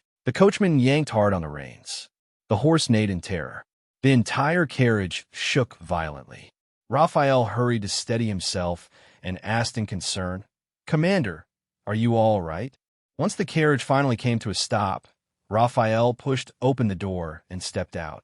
He shouted at the still-shaken coachman, "Didn't you say you were very skilled at driving?" The coachman bowed repeatedly in apology, his voice trembling as he explained, "My deepest apologies, sir. Just now, a cat suddenly rushed out from the shadows. Not far away, a three-eyed cat crouched silently. Its eerie eyes glimmered in the darkness. Gabriel stepped out of the carriage. My subordinate and I are unharmed. It is all right. Better that I suffer a few minor scratches than run into someone else." Raphael patted his chest. "Commander, my heart nearly jumped out of my body." Gabriel said nothing, only stood there in silence. The coachman soothed the frightened black horse. "Easy now. Calm down." Raphael looked at Gabriel. "I think it should be safe to get back in the carriage now. Commander, let us go." Just as they had started speaking about dark arts, the carriage had nearly overturned. Was that really only a coincidence? In the distance, the convent looked solemn and tranquil in the evening glow. A broom swept across the ground with a rustling sound, gathering dried leaves together. Several nuns had gathered beneath the cloister in the courtyard to clean. One of them lowered her voice and asked, "Have you heard about the holy painting hanging in the grand sanctuary?" "Oh, that one." Another nun propped her chin on her hand, looking thoughtful. "I heard that painting is like a gatekeeper. It can filter out the insincere believers, right? I heard a young lady fainted after seeing the painting and even dreamed of the sun god. There are even unbelievable rumors going around within the Polaro's Night Order. A knight named Michael stood before the painting for a very long time, almost unable to tear himself away from it." The nun lowered her voice mysteriously and added, "I also heard that the high priest personally sent a gift of thanks to the artist, along with endless praise." Another nun widened her eyes in astonishment. "What, really?" The nun nodded firmly. "Why would I lie to you? They say the high priest thought extremely highly of it. Just how beautiful must that painting be? I really want a chance to see it for myself at least once." She turned her head toward the other end of the corridor. "Sister Daisy, where are you going?" Daisy replied quietly, "To see Priest Belga. I heard he was looking for me." The nun's expression shifted slightly when she heard that. She quickly moved closer to Daisy and warned her in a low voice, "Good heavens, Sister Daisy. You've only recently come to this convent, so maybe you don't know. Absolutely do not have any contact with him. That man is a degenerate, notorious throughout this convent. He specifically targets newcomers."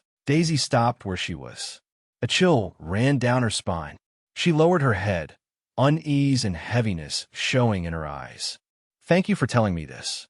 Inside the convent library, towering bookshelves reached all the way to the ceiling. Daisy stood alone in the empty reading room, holding a dim oil lamp in her hand. That man might send someone to her room, so it would be better to tidy the book room and stay here until morning. She had finally managed to escape the monster wearing the young lady Evangeline's skin. She did not want to invite any more trouble. The flame inside the oil lamp flickered softly, making tiny crackling sounds. Carrying the lamp, Daisy slowly pushed open the heavy wooden door and stepped into the dark corridor. She halted and looked ahead warily. Noon, two men in priestly robes were blocking her path. One of them said coldly, "We clearly told you that Priest Belga is looking for you. Why are you still strolling around here so leisurely? Come with us at once." Heavy footsteps echoed through the gloomy corridor. "Once Priest Belga gets hold of this girl, enough," his companion replied. "Very likely. After all, he's extremely fond of women." Hearing their conversation, Daisy's heart filled with doubt and fear. What was going on? Priest Belga had not called for her at all. Were these two planning to take her away on their own? She tried to resist, but one of them roughly shoved her hard. "When Priest Belga's condition improves, we'll naturally let you go." Along with that indifferent declaration, the heavy door slammed shut. Daisy was thrown into the room by a powerful shove and crashed onto the cold floor. groaning in pain as she struggled to get up. But then strange muttering sounds rang out beside her ear. Daisy looked up in horror toward the source of the sound. In the dark corner of the room, an overturned bottle of ink lay quietly on the floor. Is this it? I think this is it. I have to complete the missing part, the missing part. Priest Belgo was kneeling on the ground. Both his hands were covered in thick black liquid as he frantically smeared it across the floor. I have to complete it right now. Daisy dropped to the floor, her pupils shrinking violently in overwhelming terror. The instant she saw that summoning circle, the reason she had been forced here no longer mattered. Her memory returned to that day at the Rohan Zen estate. That summoning circle drawn in syrup. Those countless eyes. In Daisy's heart, that overpowering fear surged up once more. Hadn't she sacrificed everything in order to escape all of this? She had to stop that summoning circle from being completed, no matter what. No matter who her opponent was, she could not back down. Daisy forcefully lifted a heavy stone statue. Even if she had to kill him, she let out a shout and smashed it down with all her strength. A harsh sound of shattering followed as fragments of stone flew everywhere. Hey, I heard something. What do you think that was? Let's just pretend we didn't hear anything. Ignore her.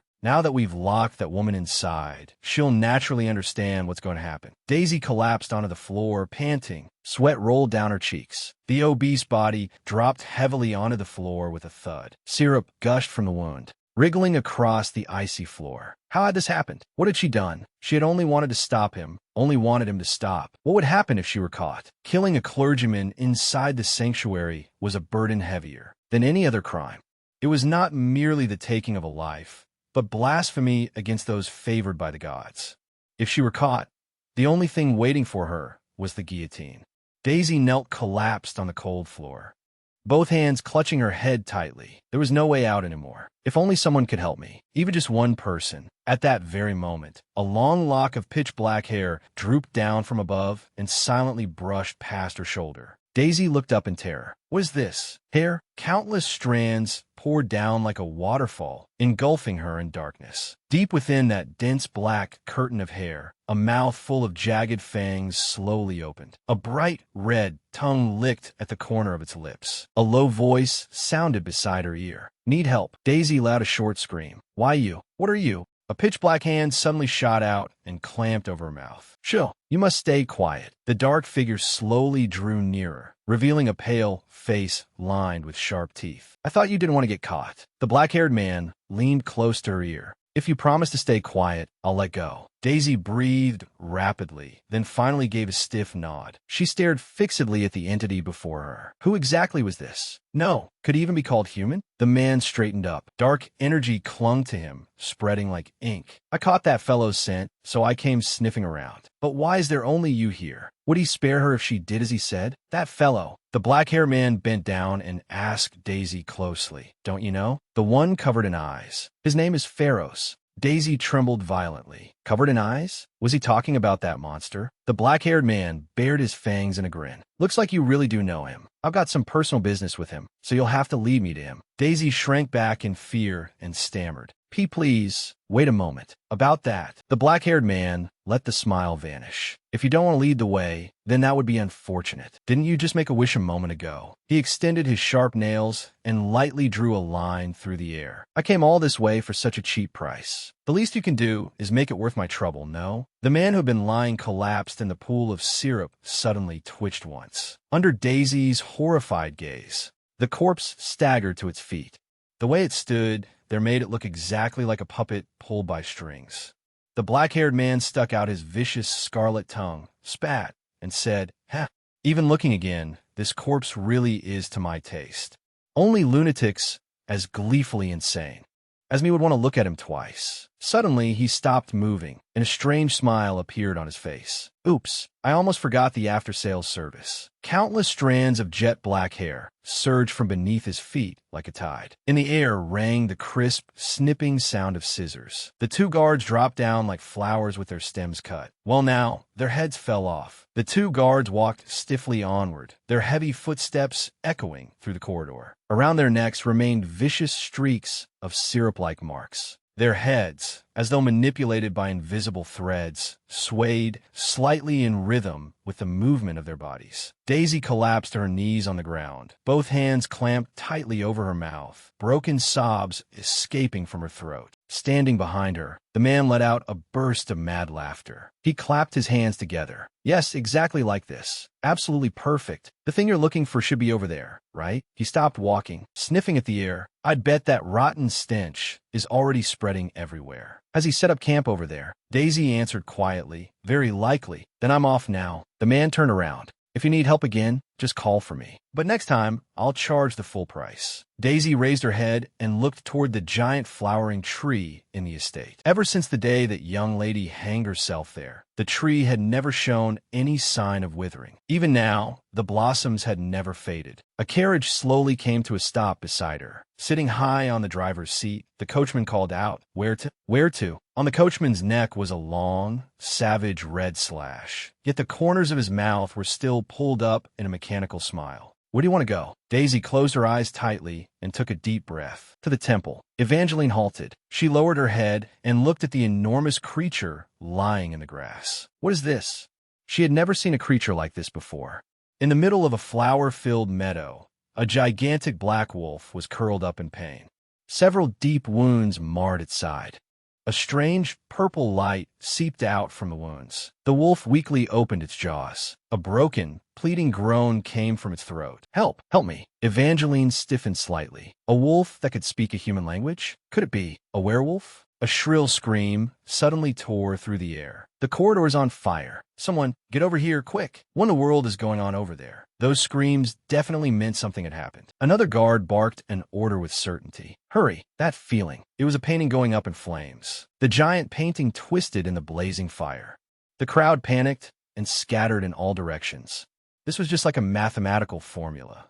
There was no need to think any further.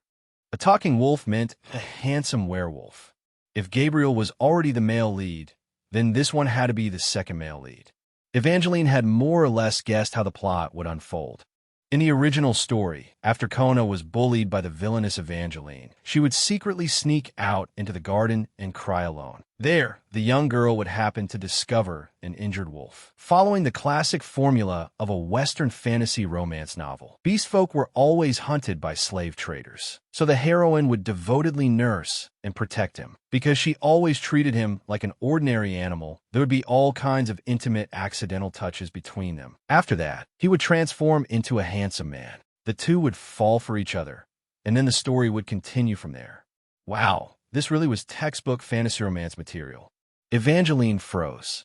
Wait a second, did I just accidentally steal Kona's first meeting scene with the second male lead? That won't do. I need to hurry and call Kona over so she can save this guy. The black wolf let out a painful whimper. Please save me. Looking at how pitiful it was, Evangeline turned her face away awkwardly. Even if you beg me like that, there's nothing I can do alone. I can't carry a body as huge as yours. The moment she finished speaking, the grass and garden in front of her instantly vanished. In their place was a splendid room. Evangeline looked around and asked in surprise, "Huh? Was that you?"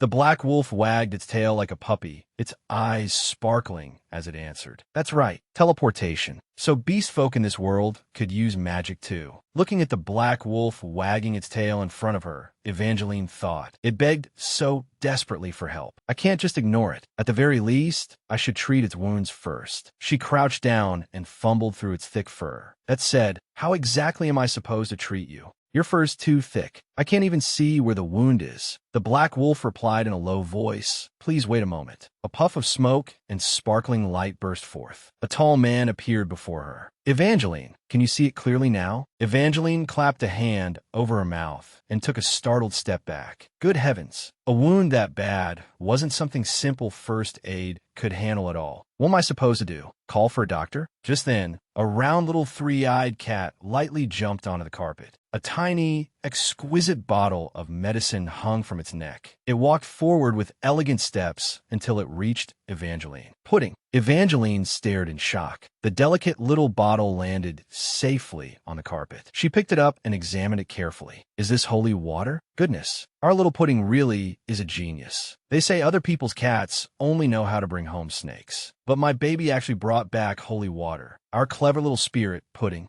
Well done. The three-eyed cat let out a bright cry. Could a creature of a fantasy species really be this intelligent? Don't tell me it's also one of the beast folk. No, that can't be. Forget it. Never mind all that. The more important thing was the badly injured person in front of her. Evangeline suddenly paused. Huh? Why are you cowering over there in the corner? Holding the bottle of holy water, she walked over and crouched beside him. Gently, she tried to comfort him. You must be badly hurt. It must hurt a lot, right? Drink this. The man raised his head and looked at the bottle being offered to him. Huh, this? Evangeline tilted her head at him. Is it because you've never had holy water before? No, you can't be picky. If you want to recover quickly, you have to drink it. With that, she decisively pulled out the stopper and poured the holy water straight into the man's mouth. He choked and struggled violently, coughing and retching in pain. As Evangeline kept pouring the medicine, she coaxed him, even if it doesn't taste good, please endure it for a little while. Suddenly she stopped. Oh no, I almost forgot something important. Looking at the man sprawled on the floor, she asked, what's your name? You're not planning to answer me? Then she nodded to herself. Well, I suppose a fugitive beast folk like you really can't reveal your real name. In that case, when you're in wolf form, you have those cute little paw pads under your claws. She raised one finger excitedly and proposed, I'll call you Paw Pad. The man lay flat on the floor, a trace of holy water still at the corner of his mouth, staring blankly at the ceiling with lifeless eyes. That name was just too much. Night fell over Rohan's estate. The entire mansion sank into the stillness of moonlight. The work of the servants on the night shift was only considered finished after the last set of curtains had been drawn shut. Except for the Count's study and the third floor, all the lights elsewhere had already gone out. The estate's cleaning duties rotated according to schedule. Today, it was Oliver's turn to handle the fourth floor. Before coming,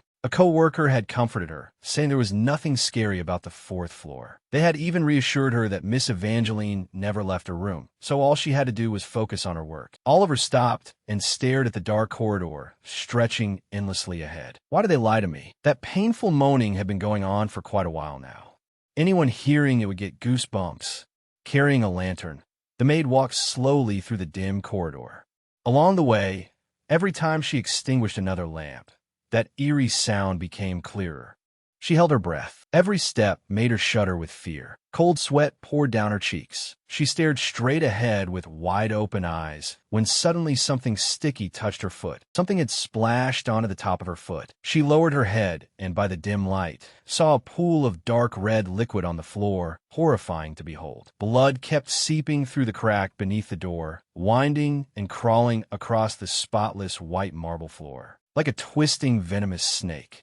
The maid let out a miserable scream. Before she could even recover from the shock, a hand suddenly reached out from behind her and grabbed her shoulder tightly. You need to be more careful. A low voice sounded by her ear. If you fall backward here, there's a staircase behind you. Oliver gasped for breath, her whole body trembling uncontrollably. The hands supporting her slowly loosened. Kona said softly, Nighttime is very dangerous. Please go back to your room right now. Why, yes. Clutching the lantern tightly, the maid stammered, Teach, thank you. But why are you only coming back now? A maid stood at the end of the corridor with her hands on her hips, looking at the co-worker hurrying toward her. You're the last one to return the lantern. I've been waiting so long, I've run out of patience. Oliver, who had just come down from upstairs, grabbed her. What do you mean, I'm the last one? The other maid frowned and answered, Everyone else already went to sleep. You're the last one. That's impossible. Oliver's face turned pale, and her voice shook. But Kona hasn't finished work yet. What are you talking about? The maid in charge of the attendance list looked at her in confusion. There isn't anyone by that name on tonight's night shift list at all. In the dead of night at Rohan's estate, the things wandering in the darkness, those things that were not human, never carried lanterns. Heavy breathing echoed through the darkness. Evangeline was fast asleep, her long hair spread across the pillow. A black shadow was coughing violently beside the bed, and dark red blood splattered across the floor. The black shadow clutched its body tightly. Damn it, this feels like hell. It's like being roasted over a fire. It was only one dose of holy water, and yet it's this destructive. The shadow laboriously lifted its head and looked at the sleeping Evangeline. What in the world is she? Under normal circumstances, one swipe of my claws would have been enough. Whether the other party had holy water or not, they wouldn't be able to lay a finger on me. And yet, just now, I couldn't break free from that restraint at all. She can suppress Andres, and even make Pharaoh submit like a house cat. Other than a god, who could possibly do something like that? But that creature absolutely cannot be a god. Who summoned her? Whoever was as brought forth in existence far too terrifying. Andres coughed violently, blood trickling from the corner of his mouth. Be quiet, Andres. You'll wake Miss Evangeline. Don't tell me you still want to drink more holy water. Andres instantly sprang up. You damn cat. If you hadn't brought that bottle of holy water here in the first place. The bedroom door quietly turned, and the lock gave a soft creak. Sorry to interrupt. Kona pushed the door open a crack and poked one eye into the room. You two are making so much noise that we can hear you downstairs. You're scaring my older sister. Can you please be a little quieter? Pharaohs looked at Andres and said, see? Even Kona, the one Miss Evangeline dotes on most, is saying so.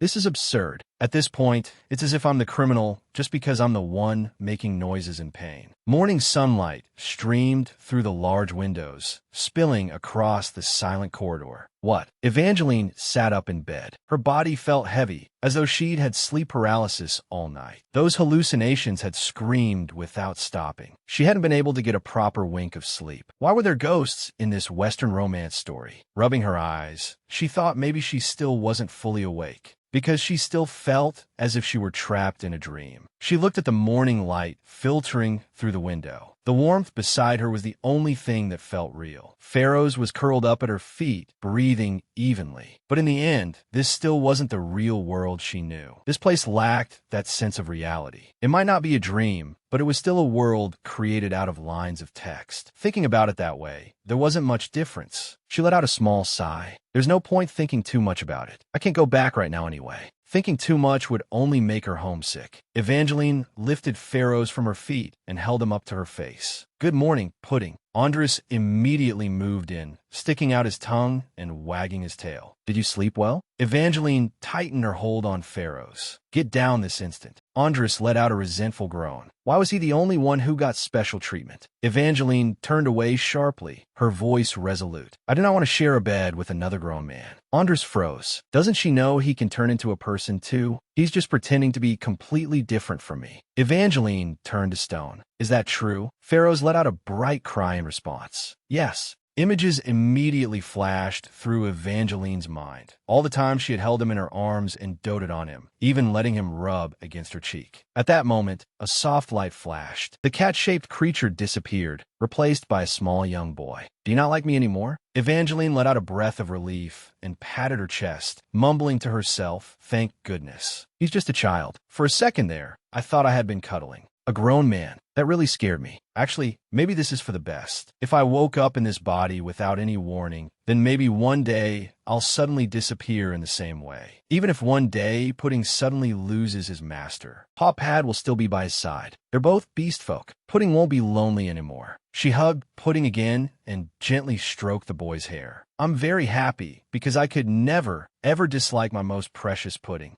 Pharaoh's obediently nestled in Evangeline's arms, a smug smile appearing on his face as he cast a provocative glance at Andres.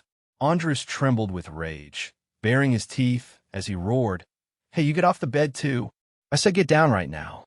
The noise gave Evangeline a headache, and she had no choice but to intervene. All right, you two need to get along. A light knock came from outside the door. Miss, it's me, Kona. Kona pushed the door open and stepped inside. You're already awake? Holding the cat, Evangeline calmly replied, good morning. Good morning to you two as well. Miss, is there anything you need me to do today? Evangeline looked at the diligent girl in front of her. As expected of the heroine of the story, she really was hardworking. She waved her hands repeatedly. Oh no, don't say that. You don't need to do those things. I don't want to become the kind of villainess who exploits the heroine's labor to the bone. But Kona still insisted, but I really want to serve you. Mississippi, look, I even embroidered a name tag with your initials on it. I just want to repay your kindness. Evangeline hesitated a little and rested her chin on her hand. Since you're so determined. Gabriel said he'd help me, but I still haven't heard anything from his side. I wonder how much he's managed to take care of. Evangeline took out a heavy pouch of money. Take this. Use it for errands and spending money. On your way back, buy whatever you want. Hee. This way the heroine's affection level won't go down. Kona lifted the money pouch with both hands, her eyes widening in shock. My goodness, with this much money, I could even buy a whole house. Kana, standing beside her, also leaned over and asked in disbelief, Isn't this a little too much? Evangeline waved her hand. It's fine, it's fine. Hurry and go do what you need to do. Don't get hurt and don't let anyone trick you. Be careful of traffic and passers-by when you're out. Please don't worry, Mississippi. After all, you're always watching over us, so nothing bad will happen. The carriage sped along the crowded street. Kona leaned out the window to look outside. Sister, look, all the shops are sparkling so brightly. She turned back, her face full of anticipation, and suggested, Why don't we stop by the clothing shops too? And then buy some sweets to bring back for Miss? Kana looked at Kona. Kona, are you planning to spend all the money Miss gave us? Kona tilted her head, her expression falling slightly. Why not? Miss gave us the money so we could spend it. Kana fell silent for a moment. Kona lowered her head, her fingers nervously twining together. I'm sorry, I've never been anywhere this lively before. Not even once. A pang of sympathy rose in Kana's heart as she looked at Kona. Maybe I shouldn't be so strict with a girl who has been so sick all this time that she hasn't even had the chance to see the streets. She gently patted Kona's shoulder. Then on the way back, we'll stop by for a little while. Kona shot her head up. Really? Kana cautioned, but only for a short while. If we're too late getting back, Miss will be waiting. Kona happily threw herself into Kana's arms. Thank you. I'm really happy. Sister, you really care too much about what Miss thinks. One day you'll realize that Miss truly cares about us. Look, you might not be able to see them, but Miss even specially arranged extra eyes to protect us. Kona reached out and touched the enormous blue eyeball floating in the pitch-black darkness. How adorable. A deep, unreadable smile spread across her lips. Hopefully, this sister who had always sacrificed herself for her frail little sister would finally obtain happiness through this opportunity, even if it came by way of the Rohinzen family's favor. Sunlight poured over the pointed dome of the palace. Many lavishly dressed guests had gathered in front of the great gate. One man stared at the crest on a carriage and asked, What family does that carriage crest belong to? The person beside him leaned closer to look. What crest? That crow one? Another person immediately corrected him. No, that's a phoenix. It's the Rohinzen family. The surrounding crowd instantly broke into a commotion. The Rohinzen family still has descendants? Or is it the heir? If so, then it must be one of those two. The chatter among the crowd grew louder and louder. Good heavens, I heard she was dead. It seems those rumors were all nonsense. Or perhaps she truly rose from the dead, just like the phoenix on their family crest. Is that really true? A man in dark formal stepped forward to block their path. Sorry to bother you, but may I ask if you are Miss Rohinzen? Faced with the man's question, Kana grew a little flustered and clutched the collar at her chest as she explained. You must have seen that carriage and misunderstood. We're only Mrs. Servants. After hearing that, the man showed an expression of sudden understanding. Crossing his arms over his chest, he sneered. Ah, so that's how it is. I was wondering if you really were Miss Rohinzen. The two of you were dressed far too shabbily. Harsh laughter and mocking voices rang out around them. Kona lowered her head and shrank into the shadows. Looking at the crowd, pointing and whispering all around them, Kana was filled with regret. If only she had listened earlier and gone to the clothing shop with Kona first. Now not only had they been humiliated, they had also tarnished Miss Rohanzen's reputation. The man grew even more arrogant, spitting out insults. Your lady is really far too careless. She sent you to a famous place like the temple, and yet she couldn't at least lend you a few decent outfits to wear. He swept his gaze around and continued in a condescending tone. I heard the Rohinzen family is filthy rich. Looks like the rumors were only rumors after all.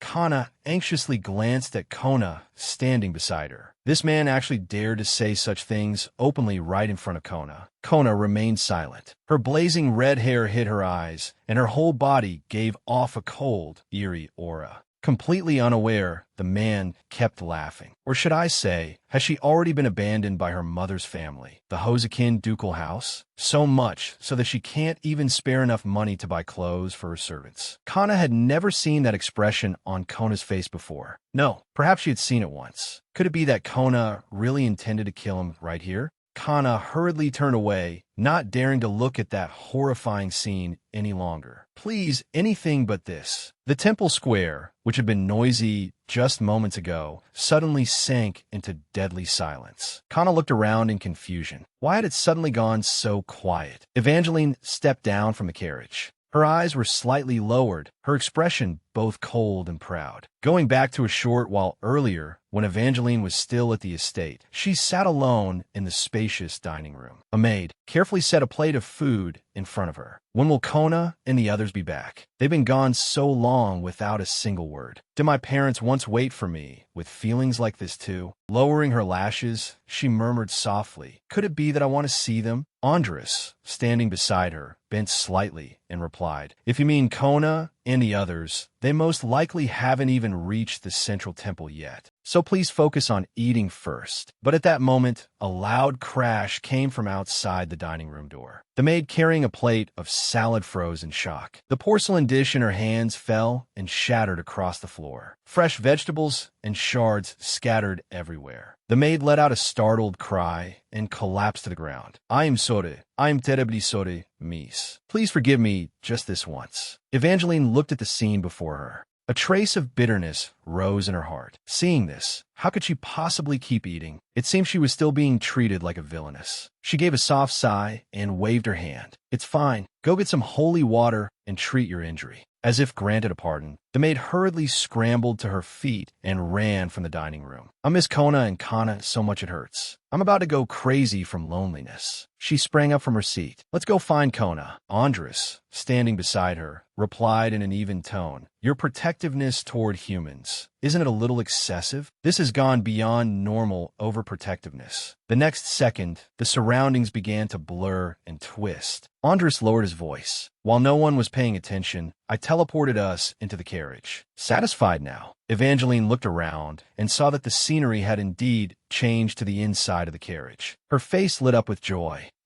Well done." Though he sounded reluctant, he still ended up doing as she asked. Suddenly, a commotion of voices drifted in from outside the window. Evangeline tilted her head slightly and peered outside in puzzlement. It sounds like there's some kind of argument going on." The arrogant voice of a man came clearly through the carriage. "The two of you are dressed too shabbily. Your lady is really careless. She sent you to the temple, and yet she couldn't even lend you a few decent outfits? Or has she been abandoned by her mother's family, so she can't even scrape together enough money to buy clothes for her servants?" Evangeline's expression darkened at once. She glared at the laughing man outside the window. "You piece of trash. What exactly did you just say to my children?" She flung the carriage door open. "If you all want to see the villainess so badly, then I'll indulge you." Under everyone's watchful gaze, Evangeline stepped into the square and walked up to the man. In an icy tone, she asked, "Young sir, what exactly were you discussing just now?" Kona was startled and spun around. Her little face immediately broke into a radiant smile as she ran toward the carriage parked nearby. "Miss, you could have just waited at home, but I came out because I was worried about you." Kana, watching this from behind, let out a quiet sigh of relief. If Miss had arrived just a little later, that man might have done something to Kona. No, Kana immediately rejected that thought. Kona had been shut away at home since childhood and basically knew nothing about the outside world. The reason she had dared to talk back earlier was probably just because she didn't understand how to deal with nobles. In the end, with Kona's personality, how could she possibly have the nerve to harm a man? Absolutely impossible. Standing beside the carriage, Evangeline looked at the man opposite her and asked, "Young sir, what exactly were you saying to my girls just now?" The man looked flustered and probed cautiously. "Miss Rohanzin?" Evangeline replied calmly, "That's right. I am Evangeline Rohanzin." The man stammered in alarm. "Then you came with them? If so, why did you get out of the carriage so late?" Evangeline looked toward the carriage and said, "My health is poor. I was resting the carriage just now." And you are? The man adjusted his collar, trying to regain his composure. Ah, I forgot to introduce myself. I'm Annulin of the Banger family, from a marquee household. These two looked unfamiliar with the roads, so I intended to give them a little guidance. Evangeline smiled faintly. I see. Listen to him, making excuses. Evangeline stared straight at Annulin, and her tone turned cold. I heard you lumped the Rohanzen family and the Hosakin ducal house together, and even made a joke of it. Annulin jolted and reflexively took a step back. Evangeline lightly lifted the hem of her dress. Then tell me this. Does the outfit I'm wearing now also look so ragged that it's unfit to enter the temple? I didn't even bother buying a new dress. I just casually picked one from the corner of my wardrobe. So, Annulin stammered, and no, that's not what I meant. As he faltered, he kept backing away. But suddenly he bumped into a solid chest. Gabriel had appeared behind Annulin at some point. The central temple always welcomes you, my lady, no matter what you wear. Annulin turned in horror, and the moment he recognized the newcomer, he cried out, Sir Gabriel. Gabriel paid no attention to his panic. I was the one who lingered in the carriage too long, which is why the young master of House Banger was kind enough to stay here and keep them company. Thank you, Sir Annulin. Terrified, Annulin trembled all over. And no, not at all. Being able to help the lady is my honor, sir. However, I still have urgent matters to deal with, so I'll take my leave first. He did not dare look back, and simply bolted deeper into the temple. Watching his miserable, fleeing back, Evangeline grumbled inwardly. Honestly, if the male lead could step in that quickly, then why hadn't he shown up the moment Kona was cornered? Gabriel stepped onto the stairs and asked, My lady, did you come to see that painting? Evangeline shook her head. No. At first, I was only going to let the two of them go in ahead, but I was worried about them being on their own, and I was curious about this temple as well. Kona and Kana stood side by side, quietly listening to their conversation. Since you're all here already, would you like to go see the painting together? A chance like this may be rare in the future. Kona answered with a bright smile. Yes, I'd very much like to see it, Mississippi. Evangeline smiled and placed a hand over her chest. You two go ahead and see it. I'll stay here and pray. I have absolutely no desire to go look at some lifeless body painting. After a moment's thought, Gabriel said, Then I'll arrange for a knight to escort you. Turning behind him, he called loudly, Julian, escort this lady to the prayer room. The knight struck his chest in salute and answered, Understood, Commander. Then he turned to Evangeline. Please come this way, my lady. Gabriel then turned toward Kona and Kana. I'll lead the two of you. Following the knight up the stairs, Evangeline quietly sighed in relief. Phew, I was worried Gabriel would insist on escorting me personally. Thank goodness. I really hope he loses interest in me completely. Kona looked at Gabriel and asked, I heard you've been helping clear my lady of suspicion all this time. Has there been any progress? Gabriel replied in a low voice, I'm afraid there still hasn't been any significant progress. More and more people are coming to see the painting, and all sorts of rumors are continuing to spread among the people. Kana looked toward the crowd gathered in the distance. So, those people came to see the painting too? Gabriel nodded. That's right. Most people came because of that, but some guests came here for other reasons as well. In the central garden of the temple, a fountain poured out a stream of crystal clear water. A woman approached, cupped her hands, and scooped up a handful of the cool water.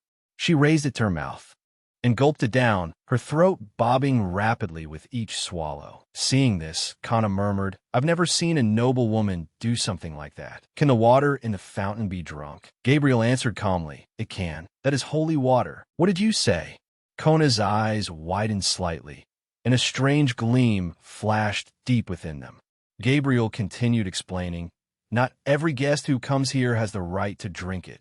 This is a privilege, reserved only for those who have donated generously. It's just a small performance. Kana suddenly tightened her grip on Kona's hand. Feeling the pressure, Kona turned to look at Kana. A display, meant to show the world just how prosperous this temple is. Kona asked softly, Is the painting up ahead? Gabriel stopped and pointed forward. Right over there, he looked toward the crowd gathered in the distance. People's reactions to the painting are completely divided. Some think it's incredibly beautiful and even pray before it in a frenzy. Gabriel turned back, his expression heavy, but there are also those who find it nauseating. Standing before the painting, Kana looked up at the enormous canvas. What kind of painting could provoke such reactions? Suddenly, she covered her mouth and gagged softly. Her whole body froze in place. The divine blessing of the gods rests on this painting. Even the ugliest filth in the human heart could be painted more beautifully than this. Kona stared fixedly at that miserable yet brilliantly colored image. I understand now. This painting really is beautiful. Kana stared at Kona in disbelief. To Kona, this painting was beauty? If Kona were seeing the same thing she was, the girl would never call it beautiful. In Kona's eyes, the painting must look completely different. She must be seeing something else in it. What kind of magic had the artist used to create something this double-sided? Kana finally understood why the painting was still hanging in the temple even now. Those contradictory reactions only made it more mysterious. No matter how much one tried to explain the truth, it would be useless to those who believed the painting was beautiful. If she spoke up to refute it now, it would sound no different from deliberately slandering the work. Gabriel looked at Kona and said, "It seems the painting looks different in your eyes as well, Miss Kona. As for me, it gives me a deep sense of discomfort." Kana asked quietly, "I want to know what this difference really comes from." Gabriel replied, "Who knows? They would probably say it's because each person's level of devotion is different." Hurried footsteps echoed down the corridor. Raphael ran quickly toward Gabriel. "Commander, I knew I'd find you here." Turning back, Gabriel asked, "Raphael?" With a grave expression, Raphael lowered his voice. "There's an emergency. You need to come at once." Gabriel turned and said, "Could you two wait here for a moment? I need to step away." Kana nodded. "All right, we'll wait here." Gabriel hurried off with Raphael. Kana watched their retreating backs.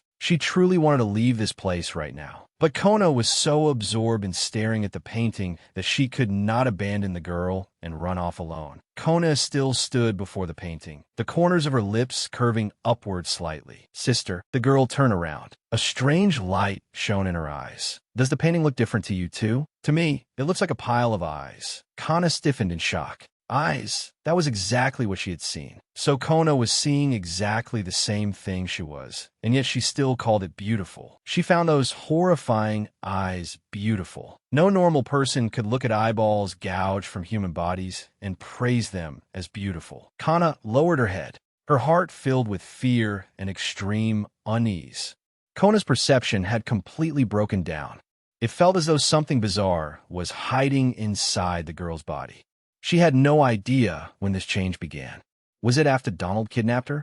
Or after she met that young lady? Or perhaps that distortion had always been hidden beneath her frail shell, never changing at all? Kana fell into inner turmoil. Faced with her little sister, what was she supposed to say? Was she supposed to point straight at her and say, "You're not normal anymore"? This child had been sickly since she was very young. Only recently had she begun to learn how to smile. Kana truly could not bear to hurt her. Besides, Kona was currently being doted on by Mississippi. If the girl wanted to remain by Mrs. side, then perhaps maintaining the current state of things was the best choice. Kana reached out and pressed a hand to Kona's shoulder. "Kona." Kona looked back in confusion. "Sister." Kana put on a stern face and warned her, "Listen to me. You absolutely must not let anyone know that you saw eyes. If someone asks, just say the painting looks very sacred. Say the same thing as everyone else, understood? The people of the temple have already started worshipping this painting. As long as you go along with them, you won't bring trouble on yourself." Kona gave a bright smile and obediently replied, "Yes, sister." Kana looked at the Kona before her. When the girl smiled so brightly at her like this, she could not feel anything unusual about her at all. But what if all of this was just her trying to find an excuse? Was it because she could not face her sister honestly? That she had chosen to avoid the truth? No, absolutely not. Kana stopped and turned to look behind her. Everything she had done all this time had been for her little sister's sake. The grand corridor of the temple was silent, without a sound. Evangeline sat in an exquisitely carved chair, her head nodding sleepily. "Why is it so warm in here? It really makes you drowsy." She had clearly come here to pray, only to fall asleep instead. At first, she had thought that coming to a place like this might trigger some special transmigrator perk, like talking directly with a god or something. It seemed that even in dreams, no such good thing would happen. As expected, she had been overthinking it. She rose and walked toward the door. "Have I kept you waiting long?" The knight shook his head. "Not at all. There are worshippers praying here all day. Now then, I'll take you to the commander." Evangeline stopped and gently placed a hand over her chest. "Before we go, may I ask you for one thing? I'd like to buy a little holy water. If she wasn't going to get any special transmigrator perk,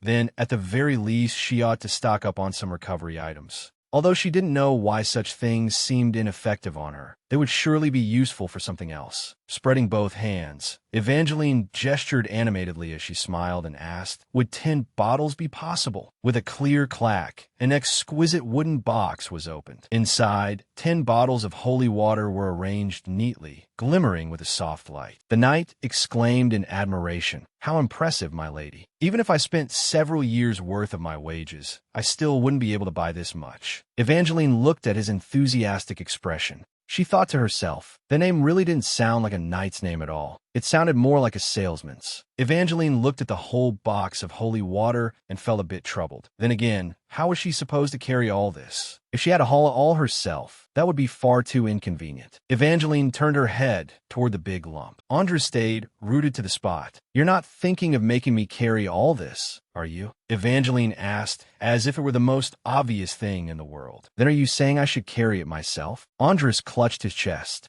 His face was full of aggrieved accusation. "No, this is too cruel. You're even worse than a devil." Evangeline looked at him expressionlessly and said, "Big lump, I am very politely asking you to move them." Andras hugged the heavy wooden box, looking as if his soul had been sucked out of him. Evangeline watched him and was left somewhat speechless. Was he really making such a fuss just because he didn't want to carry things? Honestly, that box wasn't even that heavy. Andras staggered along behind her, groaning and complaining without pause. Evangeline ignored him and kept walking straight ahead. He could follow if he wanted. In any case, he was a werewolf. Even if he got lost, he could use his sense of smell to track her down. Evangeline walked along the splendid corridor. Suddenly, she stopped. Her gaze shifted forward. By the fountain, 2 figures were talking in hushed voices. "Who are those 2? The pair passed through the corridor beneath the soaring arches. Gabriel spoke up and asked Raphael, what exactly happened? As they walked, Raphael explained, "We found a witness. She's willing to give testimony about that painting.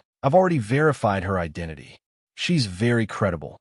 Before she fled, she used to be a maid in Lady Evangeline's service. First, I confirmed the rumors about Lady Evangeline with her. She insists that she saw with her own eyes that the young lady, who had already died, came back to life. And she also saw her use the magic circle in Donald's painting to summon something. The magnificent architecture of the temple stood solemn beneath the deep blue sky. The massive doors were pushed open, letting out a harsh scraping sound. Daisy lowered her head and entered the hall between 2 guards. That thing was definitely not an angel. They used the summoning circle priest Belga mentioned before to call forth something like a demon. Daisy shrank into the corner of a sofa, her body trembling slightly. The people that Demon killed had their heads cut off and then sewn back on. They walked around as if they had never died. If it weren't for the red thread around their necks, you wouldn't be able to tell them apart from normal people at all. I came to the temple to confirm what Priest Belga saw in the painting. The reason I decided to come forward and testify is because I believe that thing must be completely destroyed. Gabriel listened in silence, his eyes growing profound. Those dead people who had come back to life were all puppets returned from the devil's hand. But Evangeline's neck was completely clean.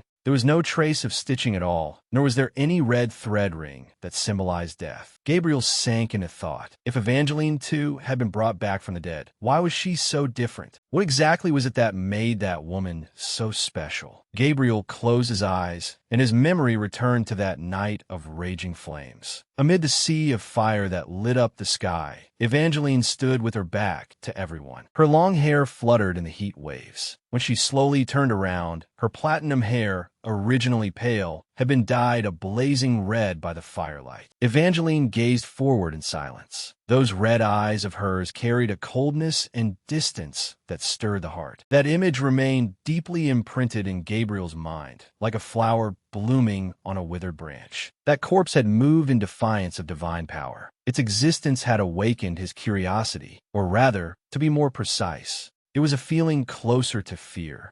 If the being wearing Evangeline's skin, that monster bearing the face of House Rohan-Zhen, were someday to grow tired of pretending to be human and stop this game, he could not imagine at all what would happen then.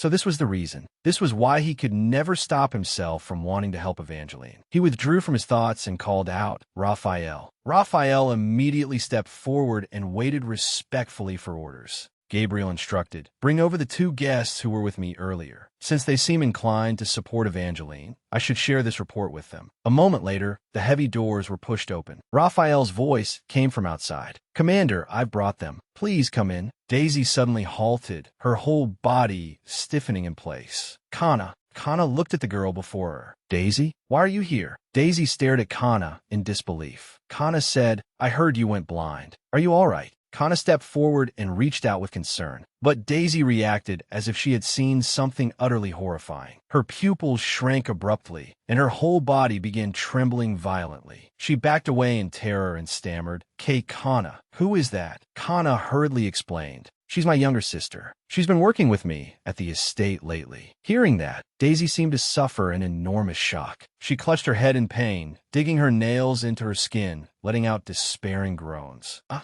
What have I done? I have to get out of here. Gabriel reached out, intending to stop her, and said in a low voice, Miss Daisy, we still need your testimony. Daisy screamed hysterically. I've already told you everything I know. Isn't that enough? Gabriel watched Daisy's shattered figure flee and thought to himself that letting those 2 meet face to face had apparently been a mistake. He turned and instructed Raphael beside him. Raphael escorted her out of the temple. Raphael gave a slight bow and immediately went after Daisy, courteously showing the way. Please, this way. As they passed each other, Daisy leaned close to Kana's ear and whispered something. Then she ran off without looking back. Kana stood frozen in place for a long while, still unable to recover herself. Gabriel spoke up. Kana, what did Miss Daisy just say? Kana lowered her head, both hands gripping the hem of her skirt tightly.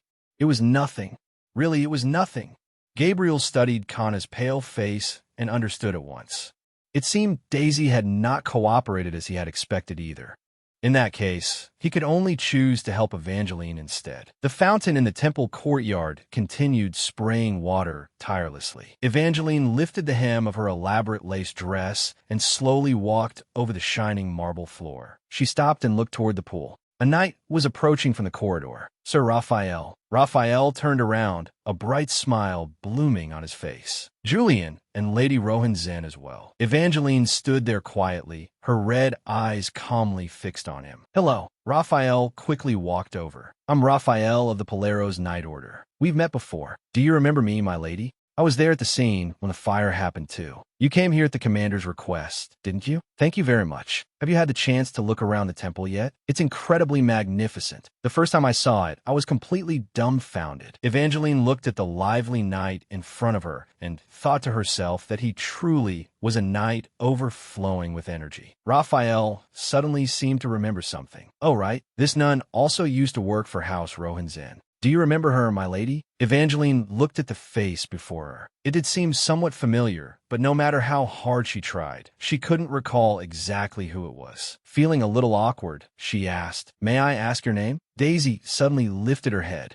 Her eyes were full of fear and disbelief. Why you? Don't remember my name? Evangeline let out a helpless sigh. In situations like this, amnesia really was the perfect excuse. I lost my previous memories. Daisy lowered her head, her voice tiny as a mosquito's buzz. My name is Daisy. Evangeline looked at the girl, trembling before her. Did you resign because of me? Daisy did not answer, only bowed her head even lower. Evangeline inwardly groaned. As expected, this really was because of the villainous Evangeline. Just what had she done to this child in the past? How outrageous must those things have been for just a few words to frighten the other girl this badly? This reputation was truly awful. Evangeline reached out and gently placed a hand on Daisy's shoulder. You must have been very frightened, weren't you? But don't be afraid. I won't hurt you anymore. Evangeline gave her a gentle smile. If there's anything you want, just tell me. I'll give you whatever reward you want on the condition that you don't go outside and talk nonsense about my affairs.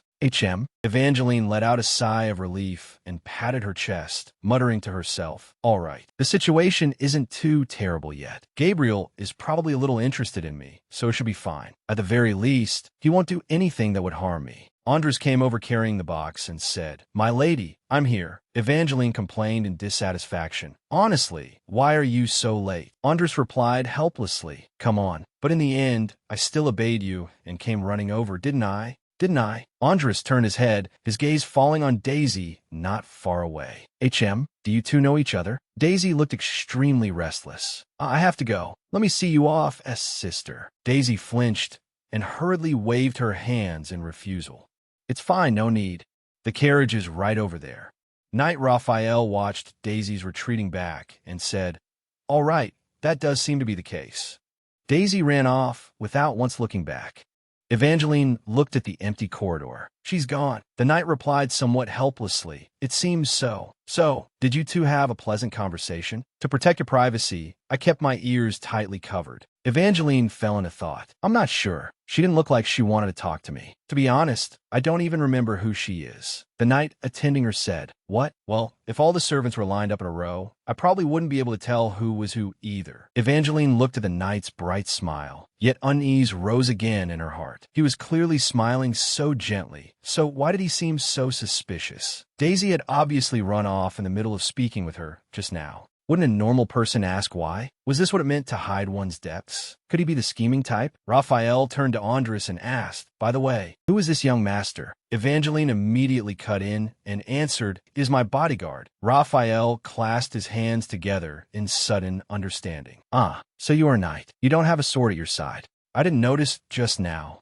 Andres spread his hands, a flippant smile on his face. "Even without a sword, I'm still very strong." Raphael lowered his eyes, the corners of his lips lifting in a meaningful smile. "I see.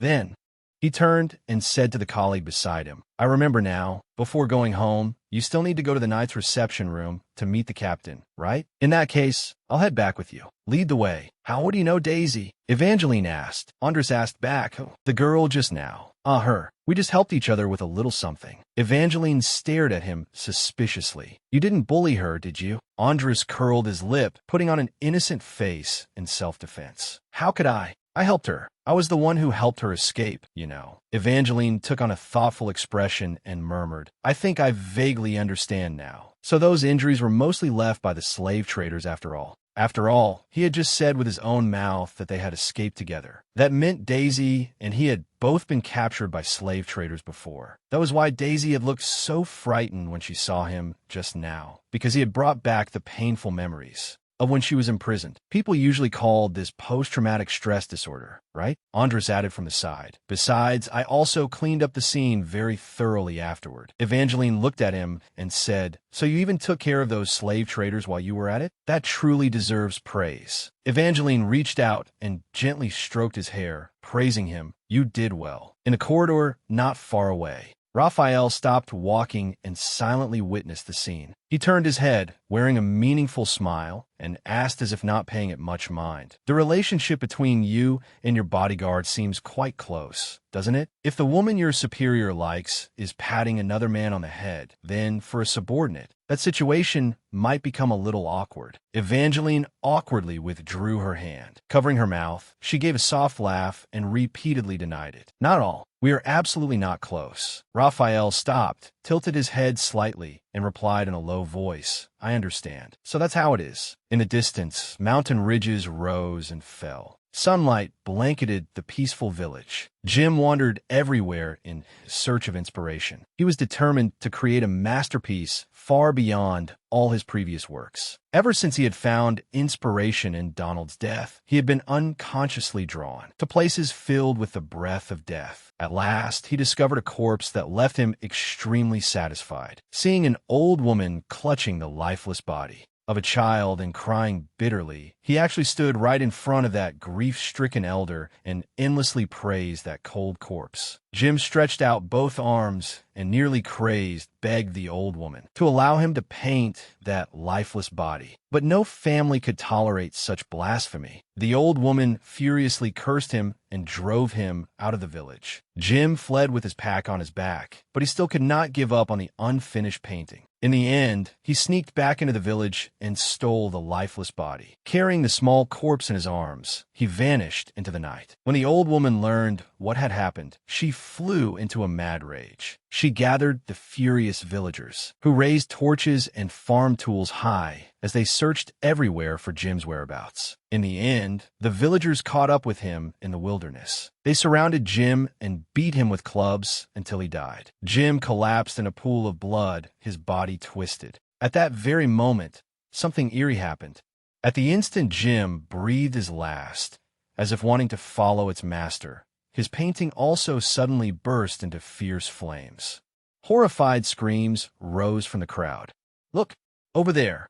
Flames erupted from nowhere and quickly devoured the entire canvas. The skeleton in the painting twisted and writhed within the fire, as if trying to break free from its shackles. The onlookers fell into panic. Someone shouted, "No, no!" The painting suddenly caught fire. Chaos spread through the temple's exhibition hall. The invited guests fled in all directions. Someone shouted orders. "Go call the Polaro's Night Order at once. We absolutely cannot let the sacred painting be burned like this." The hall filled with noisy discussion. No one could understand this sudden phenomenon. Evangeline noticed something was wrong. "HM, it's on fire? Someone come here, no." Raphael frowned. "Were those screams? Something must have happened. Let's go take a look." Raphael ran quickly toward the source of the chaos. A strangely familiar feeling rose in his heart, suddenly bursting into flames. This feeling, the sight before him, made him freeze on the spot. Blazing fire was swallowing everything. "Look, the painting is burning." In the midst of the chaos, someone screamed in panic, "Sir Knight, please put out the fire. Sir Knight, the painting is burning."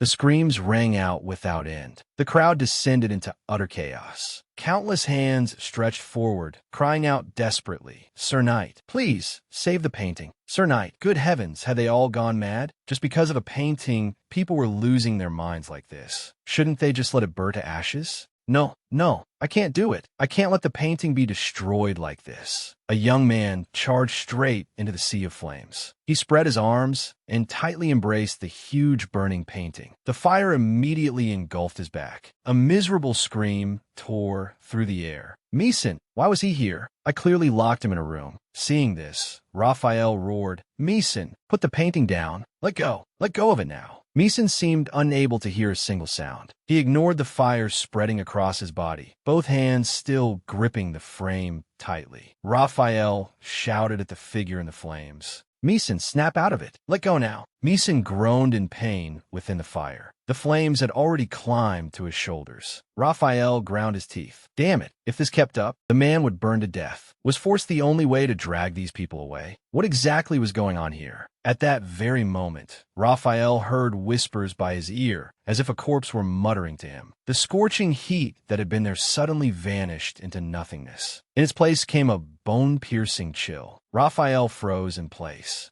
He could sense that some enormous creature was behind him, staring straight at him. A gigantic red eye opened in the void, lowering its gaze upon his tiny figure. Clear, ringing footsteps echoed out. Evangeline walked forward with graceful strides. With a calm expression, she passed through this earthly inferno. The crowd that had been clinging to Raphael also completely stopped moving. With vacant eyes, they slowly turned their heads to look at Evangeline as she approached. The moans, the screams, all the noise suddenly vanished without a trace at this very moment. It was as if everything that had just happened had been a lie. Evangeline passed through the deathly silent crowd and came to Meeson's side. Meeson was still clutching the painting tightly to his chest. He knelt amid the flames and slowly raised his head to look at Evangeline as she drew near. Raphael watched the scene from afar. At that very moment, he realized that he was witnessing the birth of a fanatic. Meeson's face was covered in soot and ash. His eyes trembled with extreme fervor. Yearning, fear, worship, ecstasy. No words could accurately describe what he was feeling right now when his gaze met Evangeline's. It was as if Meeson had witnessed a miracle. Deep within those blazing red eyes, what exactly had he seen? Evangeline stretched out her hand, her fingertips hovering lightly in midair. She took the bottle of holy water from Andres. With an expressionless face, she turned and poured out all the liquid in the bottle over Meeson. The empty metal bottle slipped from Evangeline's hand, falling onto the stone floor with a dull clang. Water dripped down Meeson's hair and fell into the silent hall, making soft pattering sounds. Meeson completely lost consciousness. His whole body went limp and collapsed onto the soaked floor. Sir Meeson. Evangeline stood quietly to one side, her hands folded before her stomach. A nearly holy smile appeared on her face. If he had already been cleansed with holy water, then there was no need for further treatment. Evangeline stood still in place. Why was everyone just standing there watching the show instead of rushing in to save someone being burned by fire? They were just like social media addicts, only worried about taking pictures at an accident scene. If she hadn't had to drag this heavy body all the way here, there might really have been a death. Fortunately, she had prepared holy water in advance.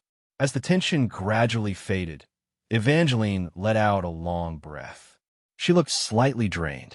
At that moment, a group of clergy hurried over. A middle-aged man stepped forward and bowed to Evangeline as he said, "Greetings, Lady Rohinzen. I'm Bishop Jabania. Thank you sincerely for saving the temple's night." Evangeline, looked at the kind-faced middle-aged man and felt slightly relieved. Bishop Jabania continued, "Though it is not much of a reward, we will compensate you for all the holy water you used to put out the fire." Evangeline immediately perked up. Great. That meant she wouldn't have to pay out of pocket to buy holy water anymore. It seemed being a good person really was rewarded. She turned and ordered the attendant behind her, "Take these things back to the carriage." Andres sounded somewhat resigned as he complained lazily, "Did you bring me here just to work me to death?" Evangeline turned back and flashed him a bright but highly threatening smile as she said, "While I still haven't actually worked you to death, hurry up and do it." Andres shrank back. "I'm already about to die from exhaustion." Bishop Jabania was pulling Raphael aside to speak to him in a low voice, while Evangeline watched them from a distance. That kindly old man seemed to be instructing the knight about something, but his voice was too low to hear clearly. Evangeline kept having the feeling that while speaking, the bishop would occasionally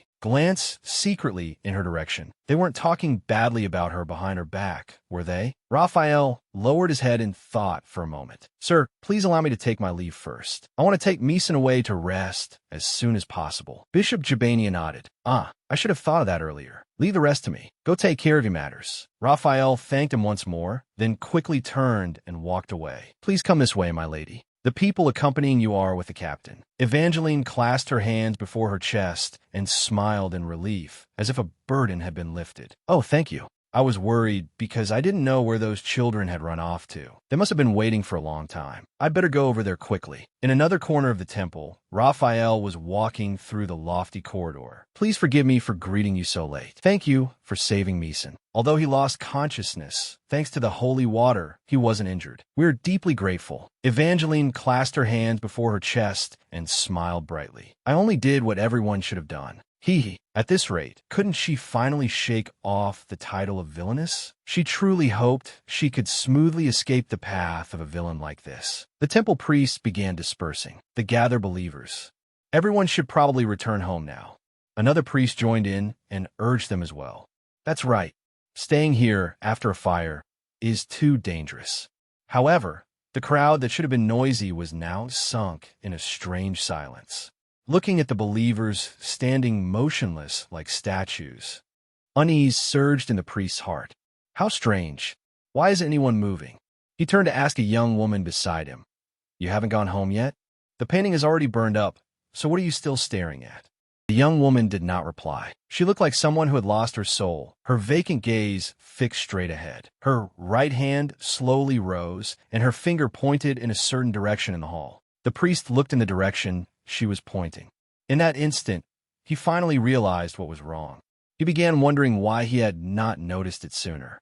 Along the path Evangeline had just walked, Evangeline strode along the wide corridor, the sound of her footsteps echoing through the empty space. She suddenly felt tense. If Daisy had told Gabriel everything about the cruel things she had done in the past, then the situation was truly bad. Even though Daisy had once promised to help her, she still had to find a way to salvage her image. If Gabriel changed his mind because of this and decided not to help her anymore, she would lose an important ally. She had to confirm what Gabriel really thought of her now. Evangeline took a deep breath and pushed open the heavy doors of the hall. Gabriel stood in the middle of the hall, looking at Evangeline as she approached. "You've come, Lady Rohanzen." Evangeline stopped and replied, "Yes, were you waiting?" Before she could finish, Kana suddenly rushed out from a corner. "Miss!" The little girl threw herself straight into Evangeline's arms. Evangeline was knocked back half a step. With helplessness, she said, "Kana, that's dangerous." Kana hugged Evangeline tightly and smiled a little shyly.